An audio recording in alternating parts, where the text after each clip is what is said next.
Hello everyone, welcome to Chetan Bharat learning.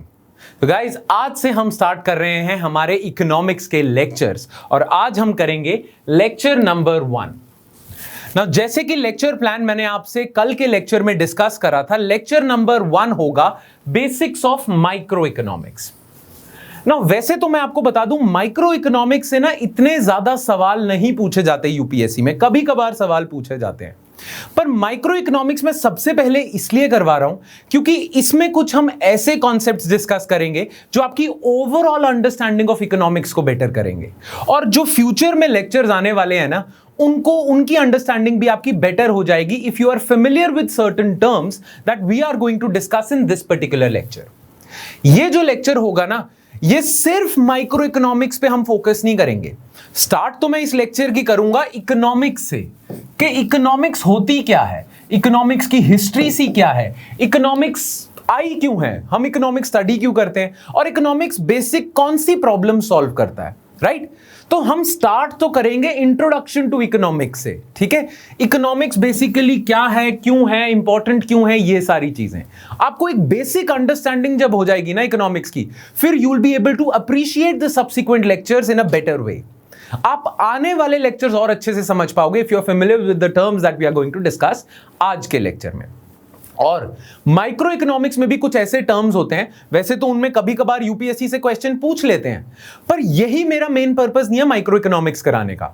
मेरा main purpose है कि माइक्रो इकोनॉमिक्स के कुछ इंपॉर्टेंट टर्म्स आपको पता चल जाएं ताकि फ्यूचर में उन टर्म्स, क्योंकि वो टर्म्स यूज होंगे फ्यूचर लेक्चर्स में, फ्यूचर में उन टर्म्स पे कोई आपका डाउट ना रह जाए। तो आज का लेक्चर प्लीज बहुत ध्यान से सुनना, ठीक है? अच्छे से सुनना और एंड में जो मैं आपको क्विज दूं वो अच्छे से सॉल्व करना। Remember the 5 steps I told you कल के लेक्चर में, वो सारे फॉलो करने हैं from this particular lecture. Alright, चलो तो आज के लेक्चर में हम करेंगे basics of micro economics. Now micro economics जो है, इस लेक्चर में हम कवर क्या क्या करेंगे पहले वो देख लेते हैं। इन दिस लेक्चर सबसे पहले तो what is economy and what is economics, economics basically होता क्या है वो करेंगे। फिर 2 टाइप के इकोनॉमिक्स या इकोनॉमी को मैनेज करने के 2 तरीके हैं, एक होती है सेंट्रल प्लान्ड इकोनॉमी, एक होती है मार्केट इकोनॉमी। इन दोनों में क्या फर्क है। फिर मार्केट इक्विलिब्रियम के बारे में हम बात करेंगे। इनविजिबल हैंड, इनविजिबल हैंड का आइडिया दिया था एडम स्मिथ ने, who is known as the father of modern economics, father of economics, right?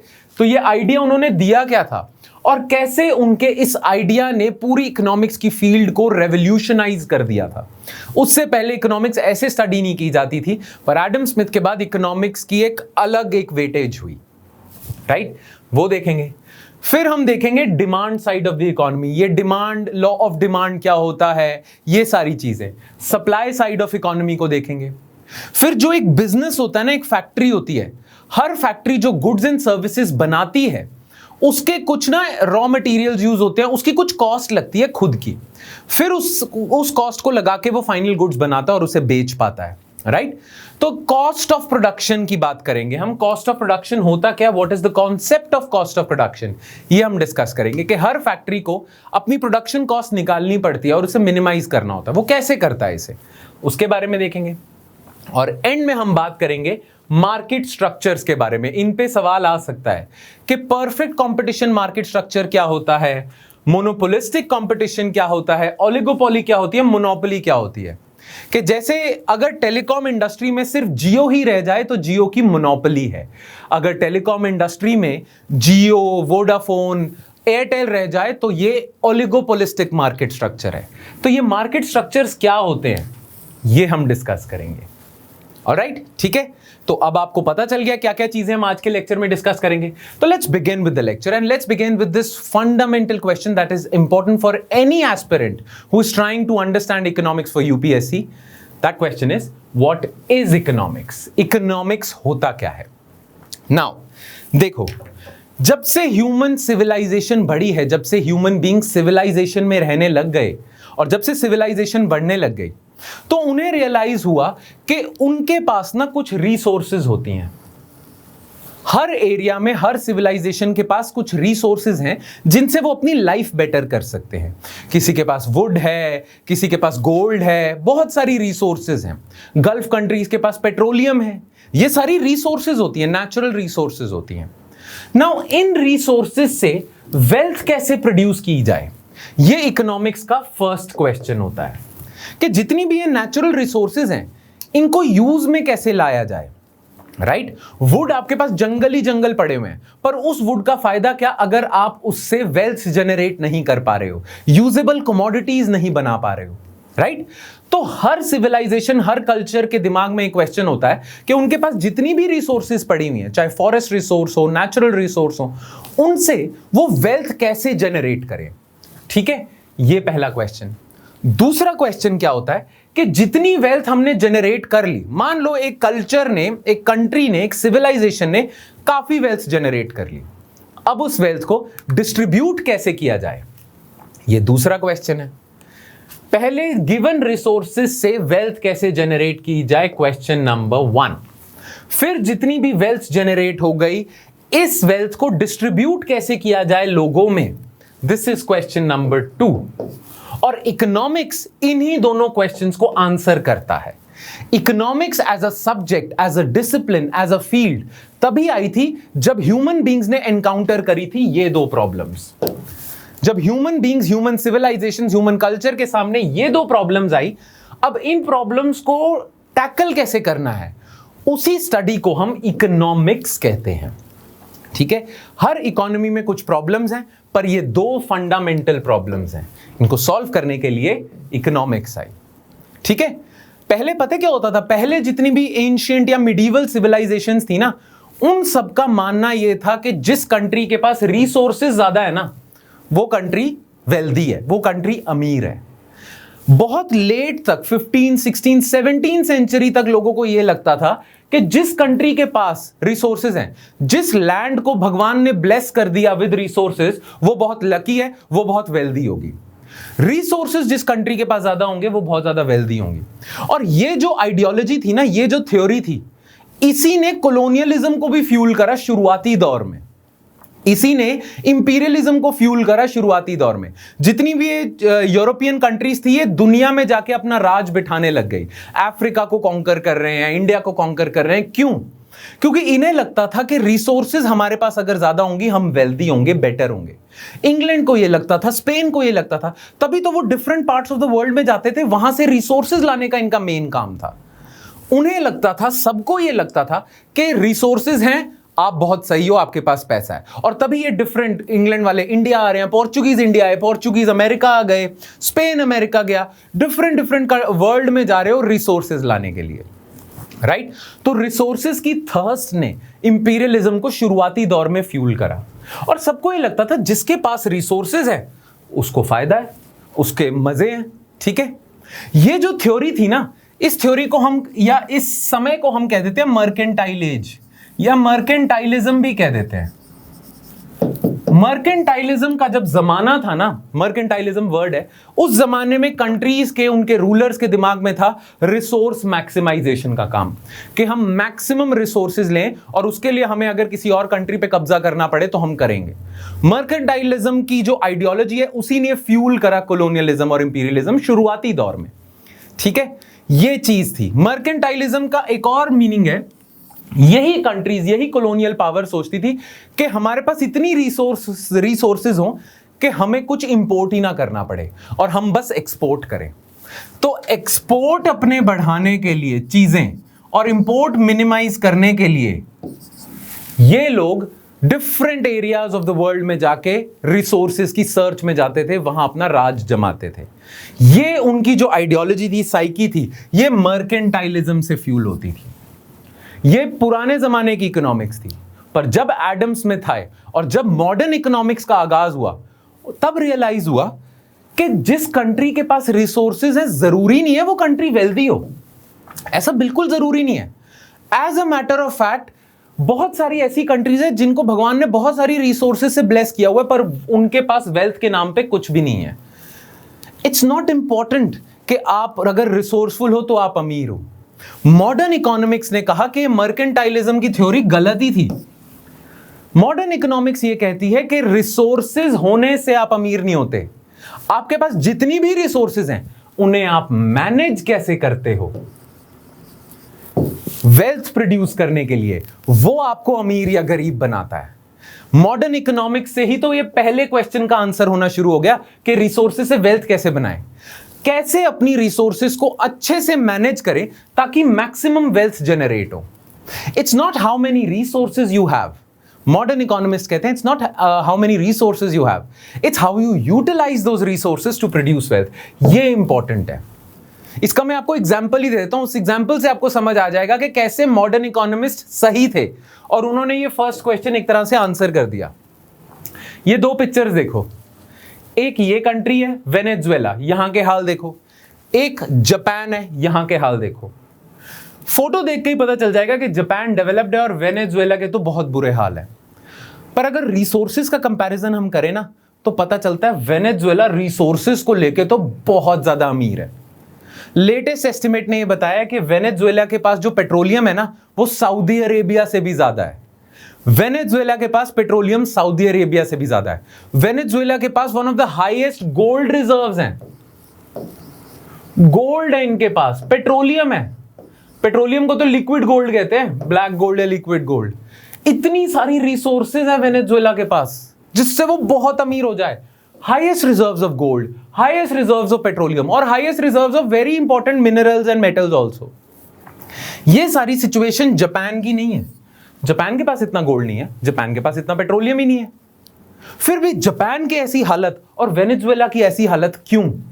Simple, modern economics आपको समझाती है ये कि ऐसा क्यों है। वेनेजुएला ने अपनी रिसोर्सेज को बुरी तरह मिसमैनेज किया है और जापान जिसके पास बहुत कम रिसोर्सेज थी, जापान ने उसे इतने अच्छे से मैनेज किया कि आज जापान यहां है और वेनेजुएला यहां है। इकोनॉमिक्स की फील्ड यही आपको समझाती है कि कम रिसोर्सेज से भी कैसे वेल्दी होना होता है। तभी इकोनॉमिक्स हर कंट्री के लिए इंपॉर्टेंट है। इट इज वेरी इंपॉर्टेंट, बहुत ज्यादा इंपॉर्टेंट है इकोनॉमिक्स को समझना। कोई कंट्री अगर इकोनॉमिक्स को ना समझे तो इतना वेल्थ, इतनी रिसोर्सेज होने के बावजूद उनका ये हाल होगा। और जो समझते हैं वो कम रिसोर्सेज से भी ये बन जाते हैं। ठीक है, सो इकोनॉमिक्स पहले क्वेश्चन को कैसे आंसर करता है कि कैसे कम से कम रिसोर्सेज से भी आप वेल्थ मैक्सिमाइज कर सकते हो। और ये आपके सामने दोनों एग्जांपल्स हैं, ज्यादा रिसोर्स फिर भी बुरे हाल, कम रिसोर्स फिर भी सही हाल। राइट नाउ ये जो मैंने बात बोली है आपको कि रिसोर्सेज को मैनेज कैसे करना है, राइट, वो क्या चीज होती है ना। रिसोर्सेज आपके पास जितनी भी हो उनको मैनेज अच्छे से करोगे तो वेल्दी होगे। तो इससे मेरा मतलब क्या है, मैं एक ना छोटा सा एग्जांपल दे देता हूं आपको और उस छोटे से एग्जांपल से you will understand this important concept also which is called production possibility set. ना प्रोडक्शन पॉसिबिलिटी सेट क्या है उसको अभी थोड़ी देर के लिए भूल जाओ। अभी जो हम लास्ट डिस्कस कर रहे थे रिसोर्स को मैनेज कैसे करना है उस पे आते हैं। ठीक है, नाउ लेट्स सपोज आपके कंट्री में ना सिर्फ यही रिसोर्स है, आपके कंट्री के पास सिर्फ वुड है और वुड भी आपके कंट्री के पास सिर्फ 100 kgs है, सिर्फ 100 kg का आपके पास वुड है। नाउ इस वुड से या तो आप चेयर्स बना सकते हो या आप टेबल बना सकते हो। ठीक है, यही दो आइटम्स बना सकते हो। लेट्स सपोज हम हाइपोथेटिकल एग्जांपल ले रहे हैं, इस 100 kg वुड से या तो आप चेयर बना सकते हो या आप टेबल बना सकते हो। लेट्स सपोज चेयर का प्राइस, अगर आप चेयर बना देते हो तो मार्केट में आप उसे बेच पाओगे 10 रुपीज की, और अगर आप टेबल बना देते हो तो मार्केट में आप उसे बेच पाओगे 20 रुपीज की। लेट्स सपोज, ये बड़ा सिंपल सा एग्जांपल है। नाउ आपके पास 100 kg वुड है, ठीक है, अब इससे आप क्या कर सकते हो, इस 100 kg वुड को कैसे मैनेज कर सकते हो। या इस 100 kg वुड से आप 10 चेयर बना सकते हो, सिर्फ आपने 10 चेयर बना दी, एग्जॉस्ट कर दी 100 kg वुड, दैट्स इट। या आप 5 चेयर 5 टेबल बना सकते हो, या आप 10 टेबल्स बना सकते हो। ठीक है, बाकी और भी एग्जांपल है, ये मैंने एक्स्ट्रा डाल दिया डोर विंडोज पर। लेट्स सपोज सिर्फ टेबल और चेयर ही बना सकते हो।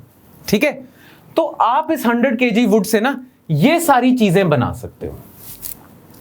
ठीक है, नाउ एक गिवन रिसोर्सेस से या एक कंट्री पे जितनी भी रिसोर्सेज होते हैं उससे वो क्या क्या बना सकता है, क्या क्या बना सकता है, ठीक है, उसे हम कहते हैं प्रोडक्शन पॉसिबिलिटी सेट। कि इस 100 kg वुड से या तो वो 10 चेयर बना सकता है, या वो 5 चेयर 5 टेबल बना सकता है, वो 10 टेबल बना सकता है। ये इसका प्रोडक्शन पॉसिबिलिटी सेट है। ये पॉसिबल सॉल्यूशंस हैं, ये पॉसिबल चीजें हैं जो 100 kg वुड से बन सकती है। हाँ, ऑब्वियसली इस सेट में कोई एक ही चीज कर सकते हैं हम, पर हम क्या क्या कर सकते हैं हमें पता होना चाहिए। इसे हम कहते हैं प्रोडक्शन पॉसिबिलिटी सेट। अब मैं आ जाता हूं उस क्वेश्चन पे कि रिसोर्सेज को मैनेज कैसे करना है, मिसमैनेज कैसे नहीं करना और मैनेज कैसे करना है। अगर मैं डिसाइड करता हूं कि मैं 10 चेयर्स ही बनाऊंगा इस 100 kg वुड से, तो मैं एक तरह से 100 रुपए के गुड्स बना रहा हूं। अगर मैं डिसाइड करता हूं मैं 10 टेबल्स बनाऊंगा, तो मैं 200 रुपीस के गुड्स बना रहा हूं, राइट? और अगर मैं डिसाइड करता हूं मैं 5 चेयर 5 टेबल बनाऊंगा, तो मैं 150 रुपीस के गुड्स बना पा रहा हूं। ठीक है, नाउ आप देखो कि इस 100 kg वुड से आप क्या बना सकते हो जिससे आपको मैक्सिमम गेन हो। तो यहां से हमें पता चलता है हमें मैक्सिमम गेन किसमें हो रहा है कि हम 10 टेबल बना दें। इस 100 kg वुड से आप 10 चेयर भी बना सकते हो, 10 टेबल भी बना सकते हो, पर आप देख रहे हो आपको फायदा इसमें हो रहा है। अगर आप इस 100 kg वुड को अच्छे से मैनेज करते हो और 10 टेबल बनाने में लगा देते हो, तो आप बना रहे हो, आप 200 रुपए बना रहे हो, आप 200 रुपीस की वेल्थ जनरेट कर रहे हो। ये हो गया अपनी रिसोर्सेज को अच्छे से मैनेज करना। बड़ा ही सिंपलिस्टिक एग्जांपल दे रहा हूं, पर ये होता है अपनी रिसोर्सेज को अच्छे से मैनेज करना। और मिसमैनेज करना क्या होगा कि इस 100 kg वुड से आपने पता नहीं क्या सोचा, आपने 10 चेयर बना दी, आप 200 रुपीस कमा सकते थे, पर अब आप तो 100 रुपीस कमा रहे हो, राइट? इसे कहते हैं मिसमैनेज करना। तो कई कंट्रीज कम रिसोर्सेज को भी इतने अच्छे से मैनेज करते हैं कि ज्यादा बना लेते हैं, ज्यादा वेल्थ जनरेट कर लेते हैं। और वेनेजुएला जैसी कई कंट्रीज अच्छी खासी रिसोर्सेज को इतने बुरी तरह से मिसमैनेज कर लेते हैं कि ये बना रहे हैं वो कम बना रहे हैं। अगेन ये एग्जाम्पल बड़ा सिंपलिस्टिक सा है, ठीक है? ये होता है प्रोडक्शन पॉसिबिलिटी सेट का एक बड़ा सिंपलिस्टिक से एग्जांपल से मैंने आपको समझा दिया कि रिसोर्सेज मैनेज और मिसमैनेज कैसे होती हैं और ये सिचुएशंस कैसे जनरेट होती हैं। दो एक्चुअली इकोनॉमिक्स इतनी सिंपल तो है नहीं, तभी तो एक बहुत बड़ी फील्ड है। अगर इतनी सिंपल होती तो हमारे लेक्चर सारे आज ही खत्म हो जाते। आज खत्म था, this was lecture 1 and that was the only lecture. पर इतनी सिंपल तो है नहीं है, राइट? उसका रीजन पता है क्या है? रीजन ये है कंट्रीज के पास सिर्फ 100 kg वुड थोड़ी होती है, कई टन्स में वुड होती है, कई टन्स में पेट्रोलियम होता है, कई टन्स में मिनरल्स होते हैं, बहुत सारी रिसोर्सेज होती हैं, सिर्फ 100 kg वुड नहीं। और इतनी सारी रिसोर्सेज का प्रोडक्शन पॉसिबिलिटी सेट देखो कितना बड़ा होगा। और उस प्रोडक्शन पॉसिबिलिटी सेट में से कैसे रिसोर्सेज को एलोकेट करना है जिससे मैक्सिमम पॉसिबल गेन हो, ये तो एक क्वेश्चन है इकोनॉमिक्स का।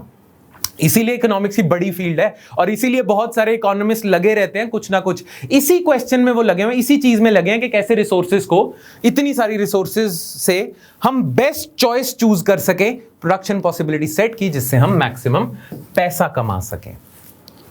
Make sense? ठीक है, ये चीज है। क्लियर? अच्छा, एक और चीज जो हम डिटेल में करेंगे लेक्चर के एंड में, पर मैं फिर भी आपको समझा देता हूं। देखो, एक ना कॉन्सेप्ट होता है अपॉर्चुनिटी कॉस्ट का। अपॉर्चुनिटी कॉस्ट पता है क्या है? लेट्स सपोज मैं चेयर बनाना चूज करता हूं। अगर मैंने चेयर बनाना चूज कर दिया तो डोंट यू थिंक मैं एक तरह से गिव अप कर रहा हूं 200 रुपए कमाने का चांस। अब तो मैं सिर्फ 100 रुपए कमा रहा हूं, पर मैंने गिव अप कर दिया 200 रुपए कमाने का चांस। ये एक तरह की मुझे कॉस्ट पड़ गई। इस कॉस्ट को कहते हैं अपॉर्चुनिटी कॉस्ट, कि मेरे पास अपॉर्चुनिटी थी इसकी, पर मैंने इसे गिव अप कर दिया। अपॉर्चुनिटी कॉस्ट, ठीक है? तो अगर मैं चेयर बनाना चूज करता हूं तो I am giving up 200 rupees की अपॉर्चुनिटी कॉस्ट। हां, अगर मैं टेबल बनाना चूज करता हूं, 10 के 10 टेबल बना रहा हूं, तो मुझे फायदा 200 का हो रहा है, पर मुझे लॉस भी नहीं, मुझे फायदा 200 का हो रहा है, पर आई am giving up on 100 rupees, है ना? कमा मैं 200 रहा हूं, पर गिविंग अप ऑन 100 रुपीज। तो इस केस में अगर मैं ये चूज करता हूं, मेरी अपॉर्चुनिटी कॉस्ट 100 की होगी, कम होगी मेरी अपॉर्चुनिटी कॉस्ट, पर 100 की होगी। तो अपॉर्चुनिटी कॉस्ट क्या होता है? जो ऑप्शन आपने चूज नहीं करी, उससे जो कमा सकते थे आप, उससे अपॉर्चुनिटी कॉस्ट कहते हैं। ठीक है? तो अब जो हमने कर लिया प्रोडक्शन पॉसिबिलिटी सेट के बारे में, एक बार रिवाइज कर लेते हैं, चीजें देख लेते हैं, राइट? प्रोडक्शन पॉसिबिलिटी सेट क्या है?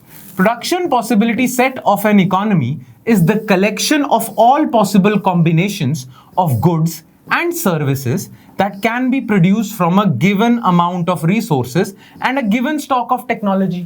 हाँ, अगर टेक्नोलॉजी अच्छी होती तो वेस्टेज कम होती वुड की, मैं शायद 15 चेयर भी बना सकता था. तो गिवन स्टॉक ऑफ टेक्नोलॉजी और गिवन रिसोर्सेज से आप क्या क्या चीजें बना सकते हो, वो प्रोडक्शन पॉसिबिलिटी सेट है. और thus there is always a cost of having a little more of one good in terms of the amount of other good that has to be foregone, given up. इसे opportunity cost कहते हैं. अभी opportunity cost बस इतना ही समझना जितना मैंने बताया. एंड में, लेक्चर के एंड में हम थोड़ा डिटेल में करेंगे, बट अभी के लिए इतना. अभी आपको प्रोडक्शन पॉसिबिलिटी सेट समझ आ गया ना? Well that's good. ठीक है, चलो नाउ अब बात करते हैं हम. अभी थोड़ी देर पहले मैंने बताया था कि इकोनॉमिक्स का पहला क्वेश्चन क्या है कि गिवन रिसोर्सेज को आप कैसे बेस्ट पॉसिबल मैनेज कर सकते हो जिससे मैक्सिमम वेल्थ जनरेट हो. नाउ इस चीज के ना कि मैनेज कैसे करना है, इसके भी दो ऑप्शन होते हैं. जब भी कोई आपसे सवाल पूछे या किसी ने सवाल पूछा था हिस्ट्री में कि फिर रिसोर्सेज को कैसे बेस्ट मैनेज करें कि वेल्थ प्रोड्यूस हो, उसके ना दो अप्रोचेस निकली थी, दो आंसर निकले थे. और वो दो आंसर क्या है? या तो आप बनाओ अपनी इकोनॉमी को centrally planned economy. Central planned economy में क्या होगा? जो गवर्नमेंट होगी ना वो सब कुछ डिसाइड करेगी इकोनॉमी के बारे में कि किस जगह पे कौन सी रिसोर्स देनी है, किस जगह पे कौन सी रिसोर्स लगेगी, टेबल बनेगी, चेयर बनेगी, ये बनेगा, वो बनेगा. हर चीज गवर्नमेंट डिसाइड करेगी. गवर्नमेंट एलोकेट करेगी रिसोर्सेज को डिफरेंट एरियाज में जिससे वेल्थ प्रोड्यूस हो. गवर्नमेंट मैनेज या मिसमैनेज करेगी रिसोर्सेज को. सारे डिसीजंस गवर्नमेंट लेगी. उसे हम कहते हैं सेंट्रली प्लान्ड इकोनॉमी. ठीक है, तो ये तो अप्रोच नंबर 1 होगी. दूसरी अप्रोच क्या है? दूसरी है मार्केट इकोनॉमी. मार्केट इकोनॉमी दूसरा एक्सट्रीम है. दूसरा एक्सट्रीम क्या है कि गवर्नमेंट कुछ भी नहीं करेगी, अपने आप होगी. ऑटो पायलट पे रख दो. ये सारे जो इकोनॉमी के रिलेटेड डिसीजन है ना, इकोनॉमिक्स के रिलेटेड डिसीजन है, गवर्नमेंट को बीच में डालो ही मत. अपने आप जो इकोनॉमिक्स है ना, अपने आप जो इकोनॉमी है, अपने आप बेटर पॉसिबल मैनेजमेंट करेगी. तो ये अप्रोच कहती है कि इकोनॉमी को फ्री छोड़ दो ना तो बेटर मैनेजमेंट होती है. गवर्नमेंट जब आती है तो वो मिसमैनेज करती है. ये अप्रोच कहती है कि जब आप इकोनॉमी को फ्री छोड़ दो, फ्री मार्केट इकोनॉमी कर दो, तो ये जो रिसोर्सेज की मैनेजमेंट है ये बेस्ट पॉसिबल पीक पे होती है. ये कह रहे हैं वो. तो सेंट्रल प्लान्ड इकोनॉमी क्या है? In such a system, the government takes all the major decisions, like what goods to be produced, how to be produced, prices of goods क्या होंगे, how the output will be distributed, distribution of wealth भी यही decide करेंगे. Market economy में क्या होता है? It is not the government, but private businesses and rational consumers that through forces of market have an influence over the major economic decisions. यहाँ पे सारे लोग मिलके, सारे बिजनेसमैन, सारे कंज्यूमर्स अपने आप, इन सबको फ्री छोड़ दो, अपने आप ये बेस्ट पॉसिबल डिसीजन ले लेंगे ऑटोमेटिकली. पता भी नहीं चलेगा, इन्हें भी नहीं पता चल रहा है कि ये कैसे बेस्ट पॉसिबल डिसीजन ले रहे हैं, पर automatically best possible allocation of resources होगी, बेस्ट मैनेजमेंट होगी. तो ये कैसे होगा? इसके लिए भी एक छोटा सा एग्जांपल देखना कि कैसे फ्री मार्केट इकोनॉमी वाले कहते हैं कि ये तो घटिया सिस्टम है, ये बेस्ट सिस्टम है.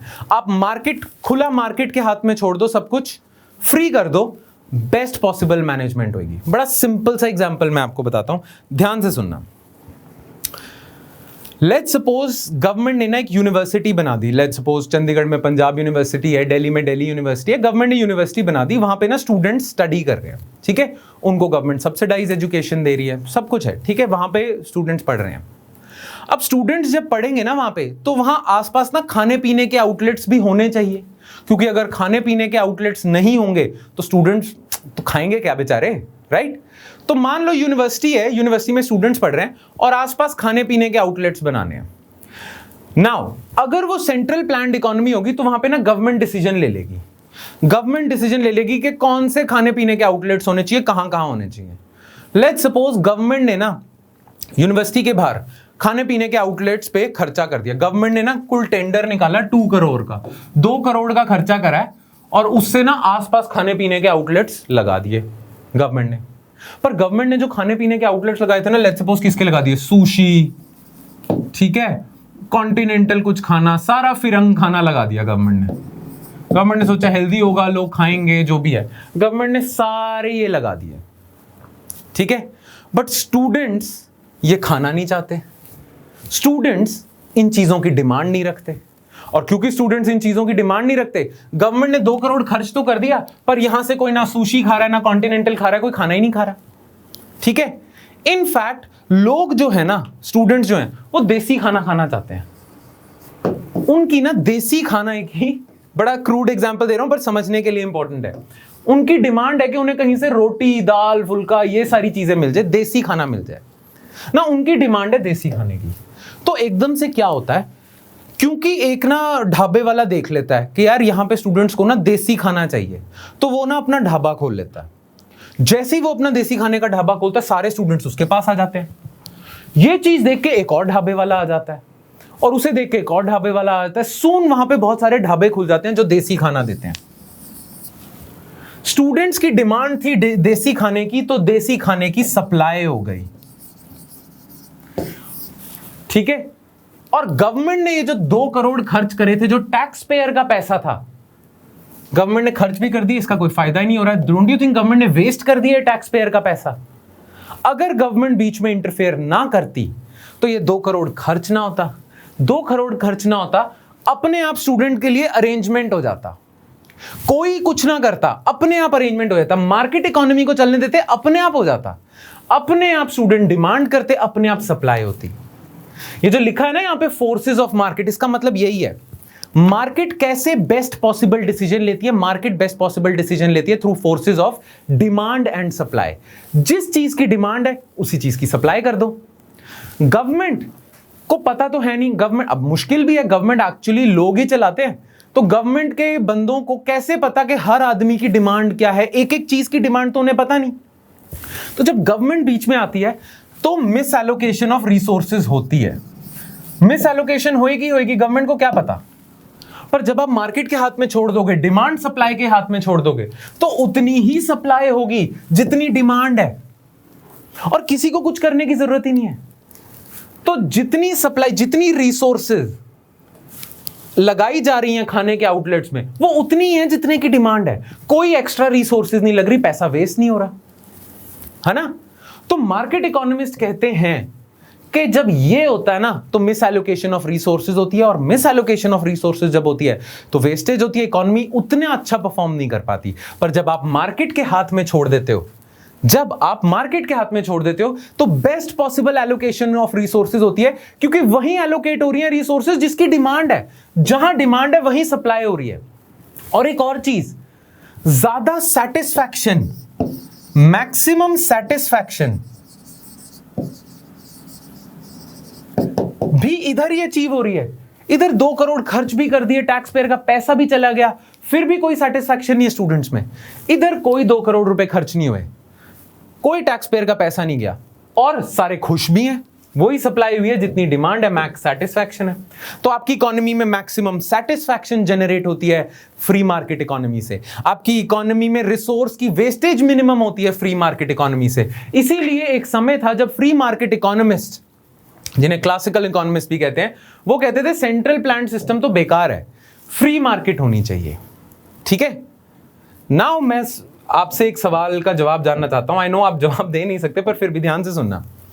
अगर फ्री मार्केट इकोनॉमी इतनी सही है, क्लियरली हमने एस्टैब्लिश कर दिया कि रिसोर्स मैनेजमेंट बेस्ट पॉसिबल होती है, ठीक है, और मैक्सिमम सैटिस्फैक्शन अचीव होती है, अगर फ्री मार्केट इकोनॉमी इतनी सही है, तो आज दुनिया में जितनी भी इकोनॉमीज हैं वो हाइब्रिड क्यों है?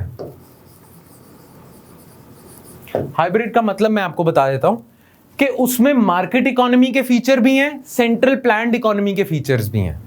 जितनी भी ज्यादातर वर्ल्ड इकोनॉमीज है ना अच्छी सक्सेसफुल, वो दोनों के बेस्ट फीचर्स उठा रहा है, ठीक है। हाँ, ज्यादातर उसने मार्केट इकोनॉमी को उठाया हुआ है, जितनी भी इकोनॉमीज है इंक्लूडिंग इंडिया, वहां ज्यादातर मार्केट इकोनॉमी को ही उठाया हुआ है, बस उसमें से थोड़े थोड़े फीचर सेंट्रल प्लान के डाले हुए हैं, पर नॉनदलेस इसके डाले हुए हैं।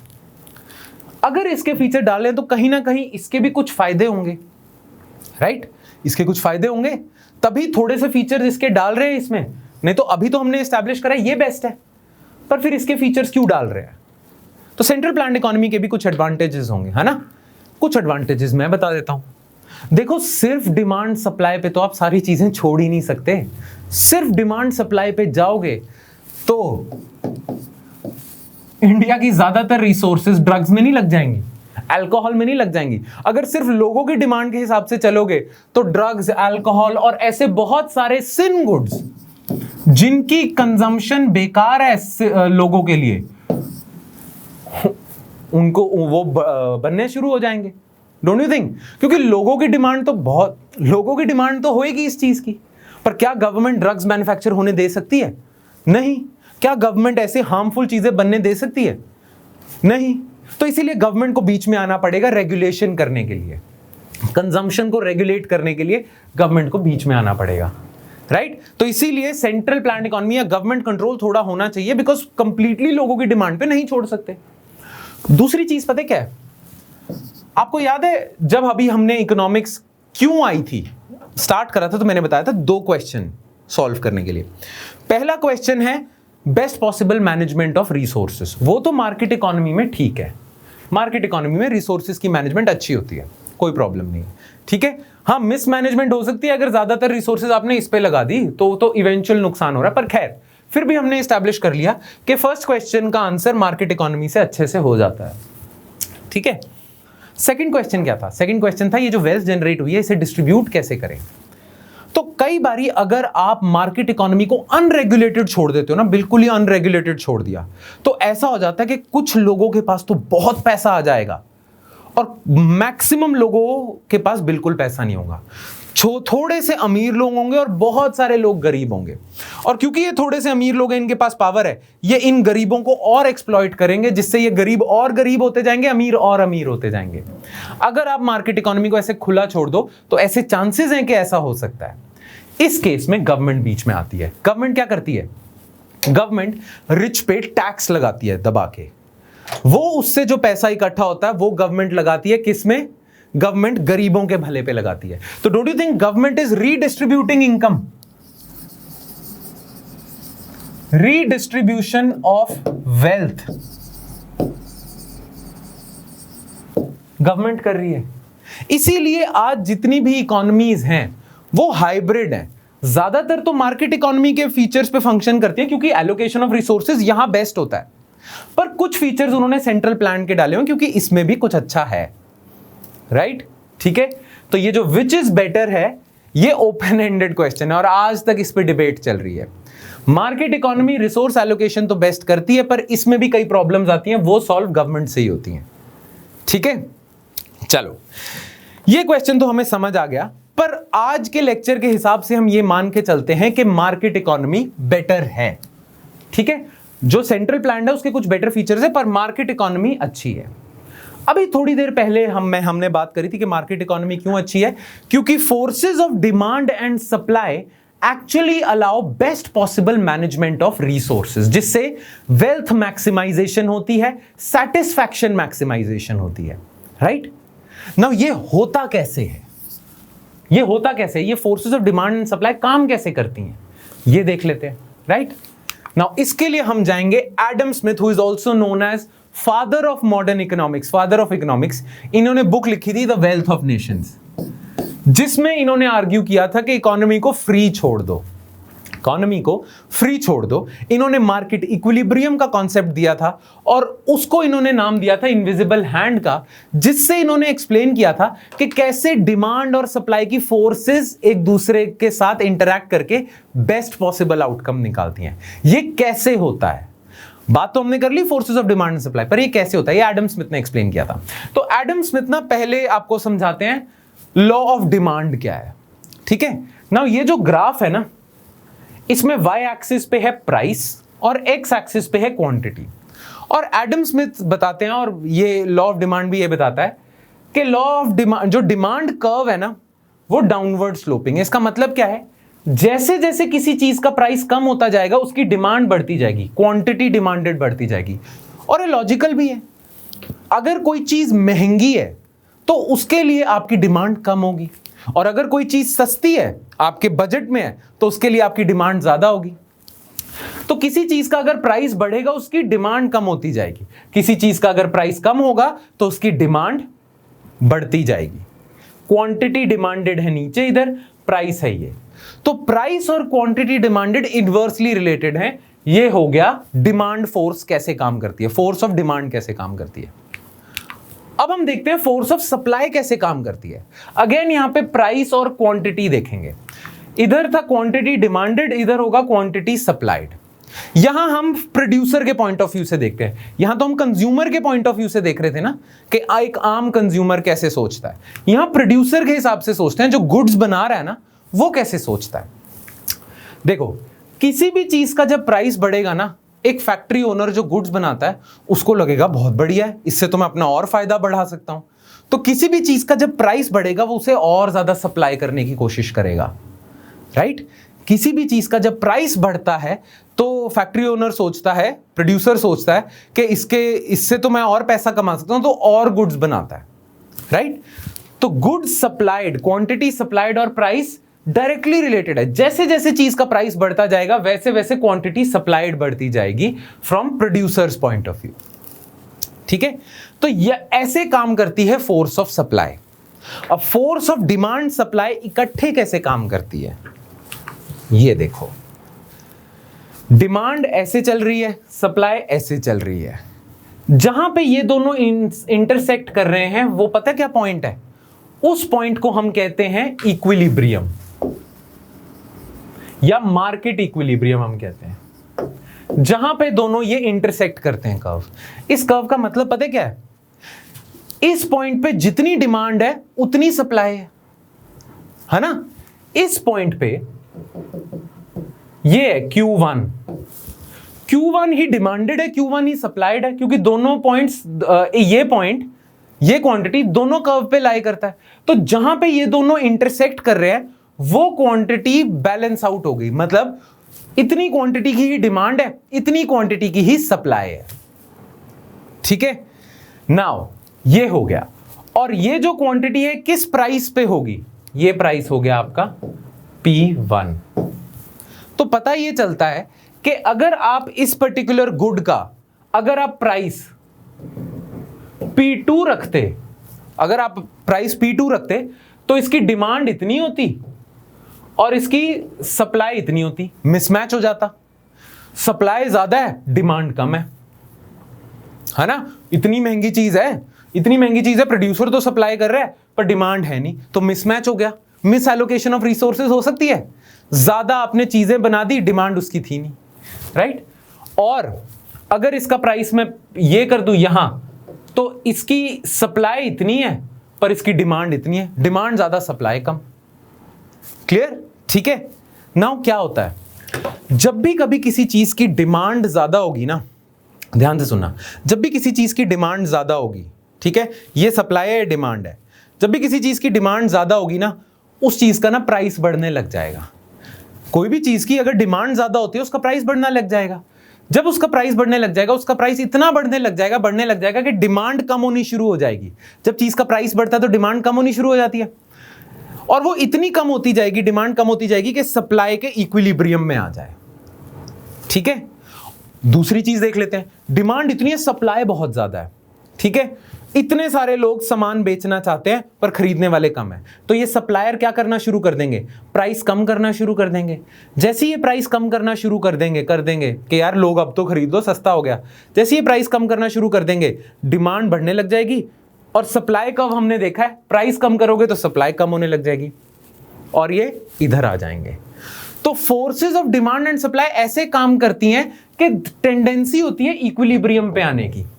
और इक्विलिब्रियम कौन सा पॉइंट है, ये वो क्वांटिटी है और वो प्राइस है उस चीज का जहां पे डिमांड और सप्लाई मैच कर जाती हैं। और जहां डिमांड एंड सप्लाई मैच कर जाती हैं वहां पे मिस एलोकेशन ऑफ रिसोर्सेज तो होती नहीं, best possible allocation of resources होगी वहां पे, राइट। तो ये इक्विलिब्रियम पॉइंट वो पॉइंट होता है, ये जो गुड है इसका प्राइस इतना है और इसकी क्वांटिटी इतनी है जहां पे डिमांड और सप्लाई मैच है। और इसे एडम स्मिथ ने कहा था इनविजिबल हैंड, इसे कहा था मार्केट इक्विलिब्रियम। एडम स्मिथ कहते हैं कि जब आप बिल्कुल भी गवर्नमेंट इंटरवेंशन नहीं करते, कोई कंट्रोल नहीं करते, इकोनॉमी को अपने हाल पे छोड़ देते हो, तो इकोनॉमी में अपने आप फोर्सेस जनरेट होती हैं जो बेस्ट पॉसिबल आउटकम निकालती हैं। वो बेस्ट पॉसिबल आउटकम कौन जनरेट कर रहा है? एडम स्मिथ ने कहा ये एक तरह का इनविजिबल हैंड है। गवर्नमेंट का हैंड तो सबको विजिबल है, पर मार्केट का हैंड इनविजिबल है, येट बेस्ट पॉसिबल आउटकम निकाल रहा है। ये आइडिया दिया था एडम स्मिथ ने, इनविजिबल हैंड। ठीक है, market equilibrium is the price at which both consumers and producers agree for exchange. This will yield maximum satisfaction. वो तो हमने देख लिया, जितनी डिमांड है उतनी सप्लाई है, maximum satisfaction as only that much amount is produced that people demand. Make sense?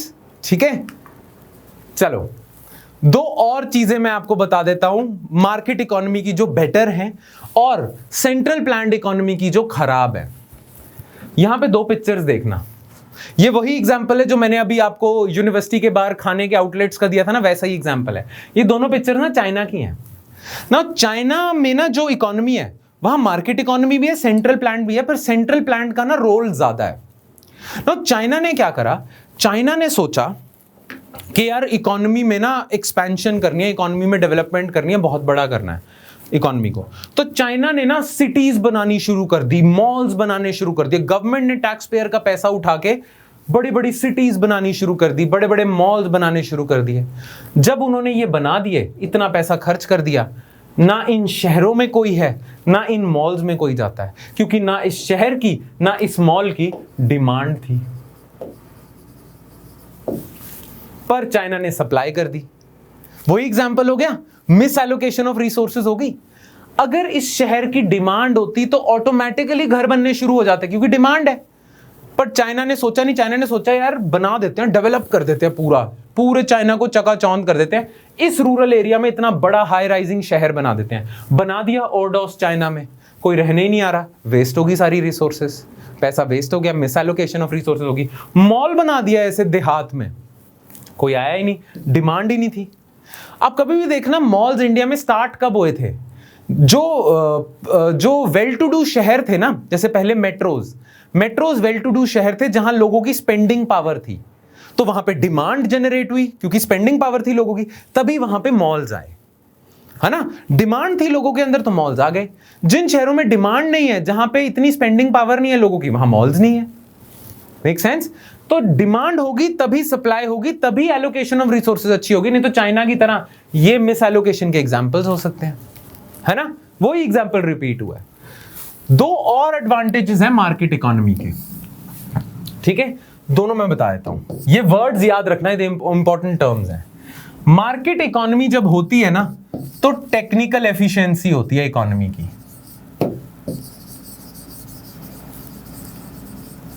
बहुत हाई टेक्निकल एफिशिएंसी होती है मार्केट इकोनॉमी जब होती है।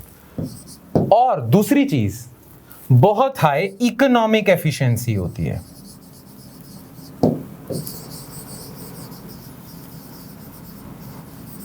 मार्केट इकोनॉमी में high technical efficiency, high economic efficiency. अब इन दोनों में फर्क क्या है, ध्यान से सुनना। टेक्निकल एफिशिएंसी होती है कि जो भी चीजें आप यूज कर रहे हो वो बेस्ट पॉसिबल एफिशिएंसी पे काम कर रही हैं। जैसे आप कोई भी चीज जब गुड्स एंड सर्विसेज बनाते हो तो आपको लेबर चाहिए होती है, आपको कैपिटल चाहिए होता है, मशीन्स वगैरह चाहिए होती हैं, टूल्स मशीन्स वगैरह। ना जब आपकी इकोनॉमी में लेबर फुल प्रोडक्टिविटी पे काम कर रही है, फुल प्रोडक्टिविटी पे, और आपकी जो मशीन्स टूल्स वगैरह हैं वो फुल प्रोडक्टिविटी पे काम कर रहे हैं, तो आपकी इकोनॉमी टेक्निकली एफिशिएंट है।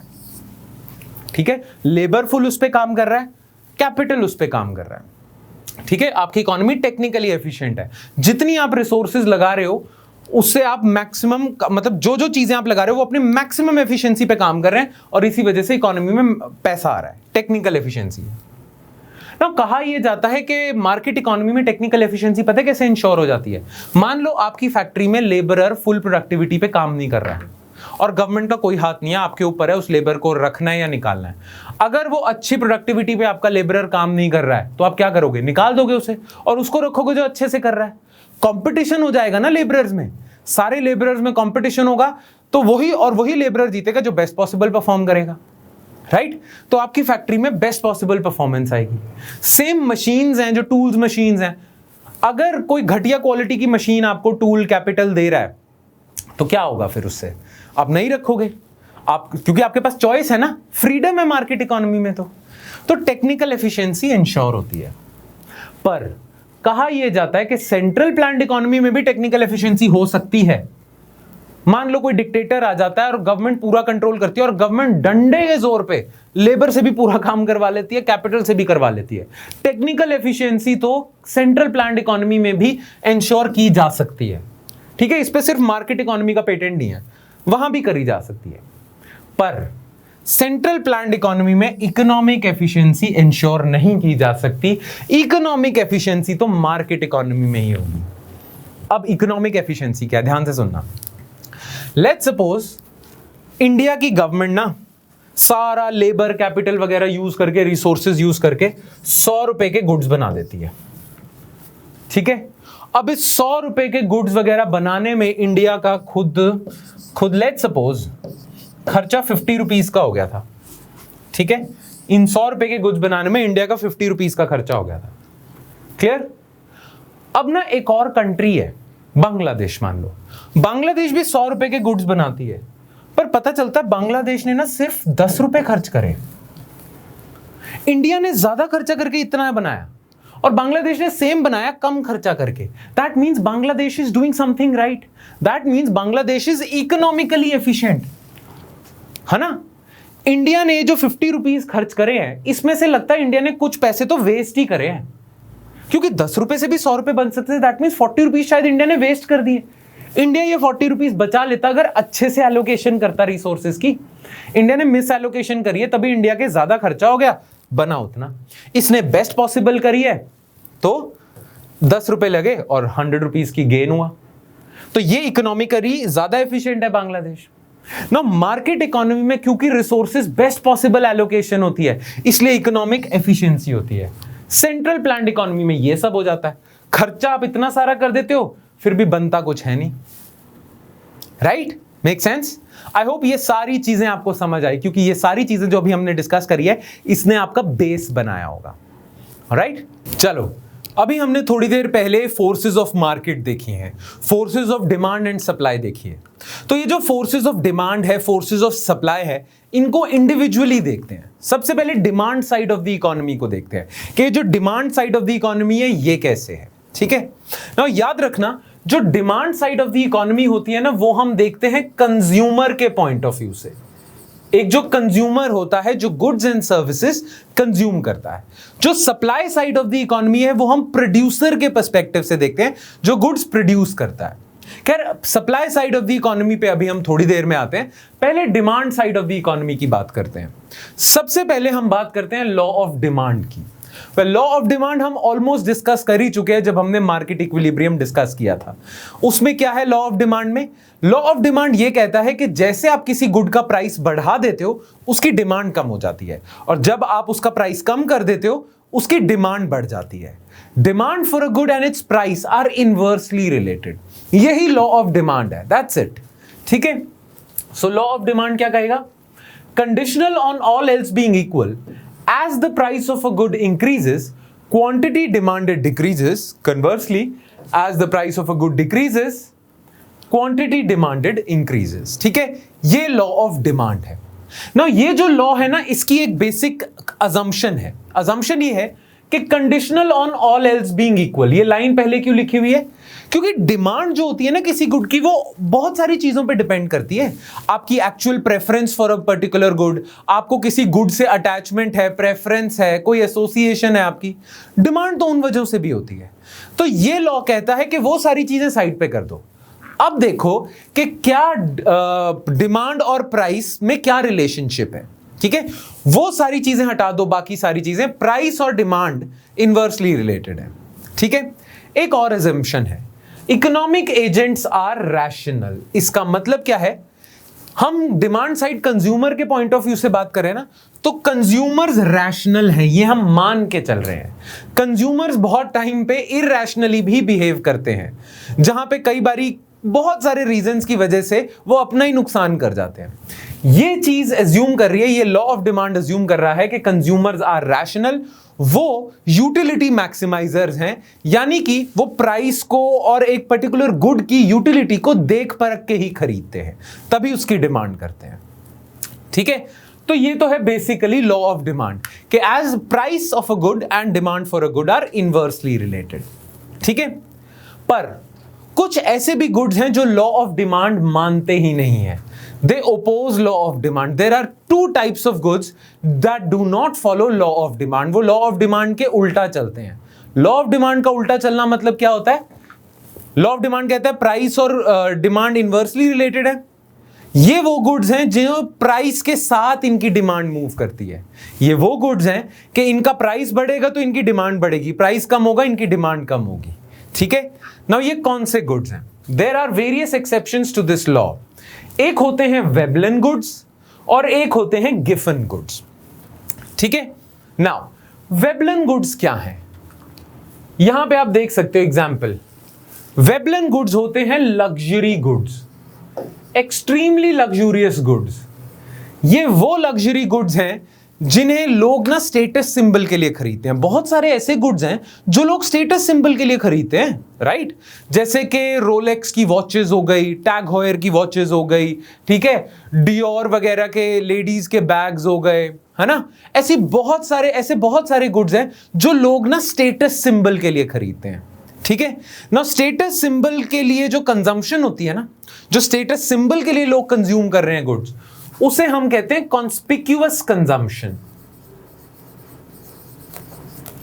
कॉन्स्पिक्यूअस कंजम्पशन मतलब वो कंजम्पशन जो स्टेटस सिंबल के लिए की जा रही है। तो वेबलन गुड्स वो गुड्स होते हैं जिन्हें लोग कंज्यूम करते हैं for conspicuous purposes. Conspicuous consumption, status symbol के लिए जो गुड्स खरीदे जाते हैं वो वेबलन गुड्स होते हैं। ना वेबलन गुड्स ऐसे गुड्स हैं जिनका प्राइस बढ़ेगा तो इनकी डिमांड बढ़ेगी, क्योंकि स्टेटस सिंबल तो प्राइस की वजह से ही आ रहा है ना। अगर रोलेक्स की घड़ी 10,000 की होती, 2,000 की होती, तो रोलेक्स की वैसे वाली शानो शौकत, वैसी वाली डिमांड थोड़ी होती। अमीर लोग रोलेक्स थोड़ी खरीदते। इनफैक्ट रोलेक्स की घड़ी अगर सस्ती हो जाए तो अमीर लोग उसे खरीदेंगे ही नहीं, डिमांड कम हो जाएगी उसकी। रोलेक्स की डिमांड इसलिए है क्योंकि वो महंगी है। ऐसे ही बहुत सारे महंगे महंगे ब्रांड्स के कपड़े हैं, उनकी डिमांड इसलिए है क्योंकि वो महंगे हैं। देयर आर सर्टेन गुड्स जो लोग खरीदते इसलिए हैं क्योंकि वो महंगे हैं, राइट? कंस्पिक्यूअस कंजम्पशन के लिए स्टेटस सिंबल वाले गुड्स वेबलन गुड्स होंगे।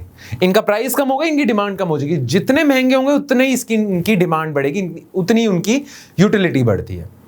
अच्छा, इन गुड्स का एक और नाम है, इनकी वेबलन गुड्स की कंजम्पशन को हम कंस्पिक्यूअस कंजम्पशन कहते हैं ना। जो वेबलन गुड्स होते हैं ना, जनरली ये पोजिशनल गुड्स होते हैं। पोजिशनल गुड्स का मतलब, ये याद रखना word, positional goods are those goods जिनकी पोजेशन से आपकी सोसाइटी में पोजीशन डिसाइड होती है। अगर इन गुड्स को आप खरीदोगे आपकी सोसाइटी में पोजीशन बढ़ती है, राइट? सो वेबलन गुड्स क्या है?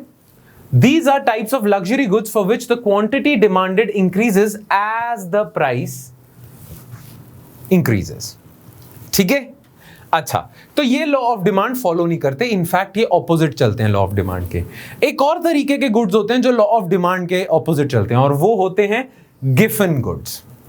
ना गिफन गुड्स जो होंगे ना, ये बिल्कुल वेबलन के उल्टे होंगे। Veblen goods ultra luxurious goods होते हैं, Giffen goods ultra inferior goods होते हैं। ये वो गुड्स होते हैं जिन्हें जनरली सिर्फ गरीब लोग ही कंज्यूम करते हैं, अल्ट्रा इंफीरियर। अब गिफन वैसे तो ना गुड्स नहीं होते थे, गिफन ना एक फिनोमिना था। ये ना एक आदमी थे, मतलब इकोनॉमिस्ट थे जिनका नाम गिफन था। उन्होंने ये समझाया था थ्योरी में, इसे गिफन पैराडॉक्स भी कहते हैं, ठीक है? और ये रियलिटी में ना रेयरली होता है गिफन पैराडॉक्स, पर वो गुड्स जो गिफन पैराडॉक्स दिखा सकते हैं उन्हें गिफन गुड्स कह देते हैं। जैसे आपको एग्जांपल दे देता हूं, वेबलन गुड्स तो आपके अमीर लोगों का, ये बिल्कुल गरीब लोगों का। लेट्स सपोज एक गरीब इंसान है, उसका बजट है 100 रुपीज का, यहां पेंस लिखा है पर 100 रुपीज का। अब वो ना 5 लोव्स ऑफ ब्रेड खाता है और 50 पेंस का मीट ले लेता है, और जो ब्रेड का लोफ है वो 10 रुपए का है, तो 5 वो ब्रेड के पीस खाएगा और एक 50 रुपए का मीट ले लेगा, और उसका ये हो जाएगा 100 रुपीज का बजट पूरा। ठीक है? अब क्या होता है, लेट्स सपोज ये जो ब्रेड है, इंफीरियर क्वालिटी की ब्रेड है, ये महंगी हो जाती है। ये 10 रुपए के बजाय अब 15 रुपए की हो जाती है। मीट तो उतना ही का उतना है, पर ये इतने के हो जाएगी ना। ये जो फैमिली है ना, जिसका बजट 100 रुपए का है, इसके 5 लोग हैं फैमिली के, हर इंसान को एक ब्रेड तो चाहिए ही चाहिए, राइट? हर इंसान को एक ब्रेड तो चाहिए चाहिए। तो 5 ब्रेड खरीदना, 5 पीसेस खरीदना इनका शौक नहीं था, इनकी जरूरत थी। अब ब्रेड अगर महंगी हो गई, 15 रुपीज की ब्रेड हो गई, तो अब इन्हें 5 पीस खरीदने के लिए 75 रुपीज खर्च करने पड़ेंगे। बचा कितना रह गए अब? 25 रुपीज। 25 रुपीज का मीट नहीं आता, तो अब क्या करेंगे? फिर ये सोचेंगे चल अब मीट तो आ ही नहीं सकता, तो ये बचे हुए 25 रुपए की भी एक और ब्रेड खरीद लेते हैं। अब ये 5 की जगह 6 लोव्स ब्रेड खरीद लेंगे, बजट तो एग्जॉस्ट करना ही है।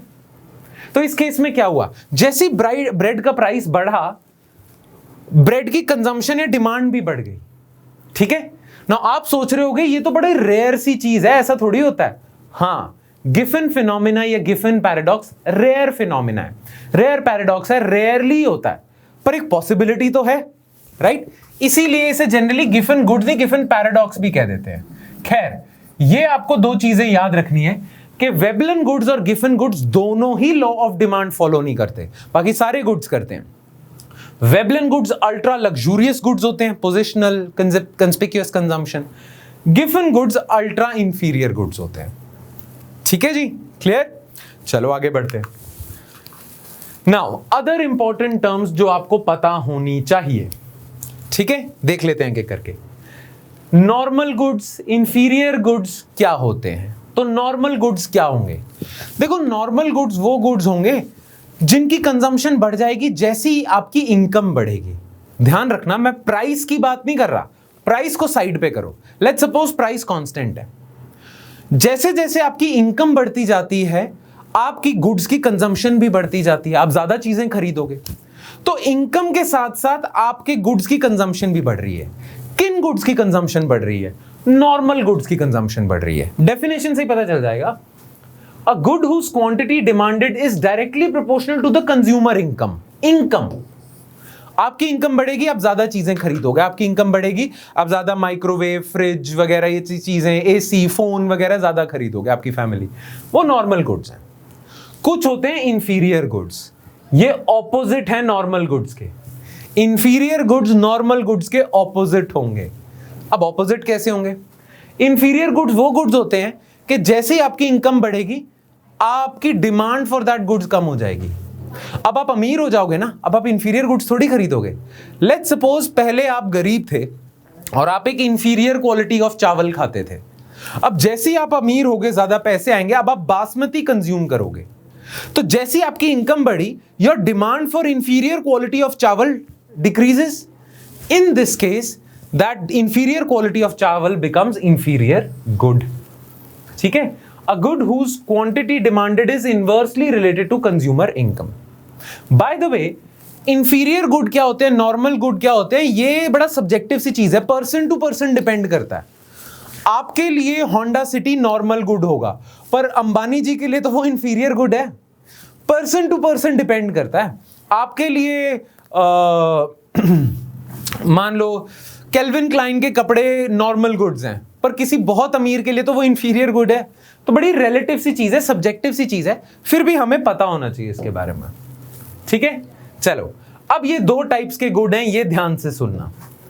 एक होते हैं कॉम्प्लीमेंट्री गुड्स। ये गुड्स वो गुड्स होते हैं जो यूज एक साथ ही होते हैं, एक साथ ही रहेंगे, एक साथ ही मरेंगे, एक साथ ही यूज होंगे। Complementary goods are those goods that are used together. For example, this board and this pen are complementary goods. Pen and paper are complementary goods. Pen and eraser are complementary goods, right? और example होंगे car and petrol, complementary goods. Shoe polish एक साथ use होते हैं, complementary goods, right? ये तो होंगे complementary goods. एक होते हैं substitute goods. Substitute goods कौन से होंगे? जो एक दूसरे की जगह यूज हो सकते हैं, जैसे कि फॉर एग्जाम्पल टी, कॉफी। अगर टी नहीं मिल रही तो आप कॉफी पी लोगे, राइट? जैसे कि टी के भी डिफरेंट वेराइटीज होती हैं। टाटा टी नहीं मिल रही, आप ताज पी लोगे। ताज नहीं मिल रही तो ब्रुक बॉन्ड, रेड लेबल, क्या वो बहुत सारी आती हैं चाय वगैरह, राइट? तो वो पी लोगे। तो उस केस में डिफरेंट टाइप्स ऑफ टी क्या हो जाएंगी, एक दूसरे की सब्स्टिट्यूट। सब्स्टिट्यूट्स मतलब आप उन्हें एक की जगह दूसरी यूज कर सकते हो, राइट? जैसे कि टी कॉफी, या गाड़ियों में भी होगा होंडा सिटी और ह्यूंडई वर्ना, सेम सी गाड़ियां हैं, सेम प्राइस सी की हैं, राइट? तो हम कहेंगे होंडा सिटी और ह्यूंडई वर्ना सब्स्टिट्यूट हैं, ये नहीं मिल रही है, ये नहीं लेनी तो ये ले लोगे। तो सब्स्टिट्यूट्स एक दूसरे की जगह यूज किए जाते हैं, कॉम्प्लीमेंट्री गुड्स साथ में यूज किए जाते हैं। क्लियर? Make sense? ठीक है, चलो अब हम demand side of the economy के एक इंपॉर्टेंट कॉन्सेप्ट को डिस्कस करेंगे, which is elasticity of demand. Now this is very important, और ये जो कॉन्सेप्ट है ना, ये आगे बहुत जगह यूज होगा, तो ध्यान से सुनना, ठीक है? देखो, अभी तक जो हमने बात करी थी वो क्या बात करी थी कि प्राइस कम होता है, डिमांड बढ़ जाती है, प्राइस ज्यादा होता है, डिमांड कम हो जाती है, ये है लॉ ऑफ डिमांड। ठीक है, खत्म। पर अब मैं जानना चाहता हूं कि प्राइस कम होने से कितनी डिमांड बढ़ती है। क्या थोड़ा सा प्राइस कम करने से बहुत ज्यादा डिमांड बढ़ जाती है, या थोड़ा सा प्राइस कम करने से थोड़ी सी ही डिमांड बढ़ती है? कितने से डिमांड बढ़ती है?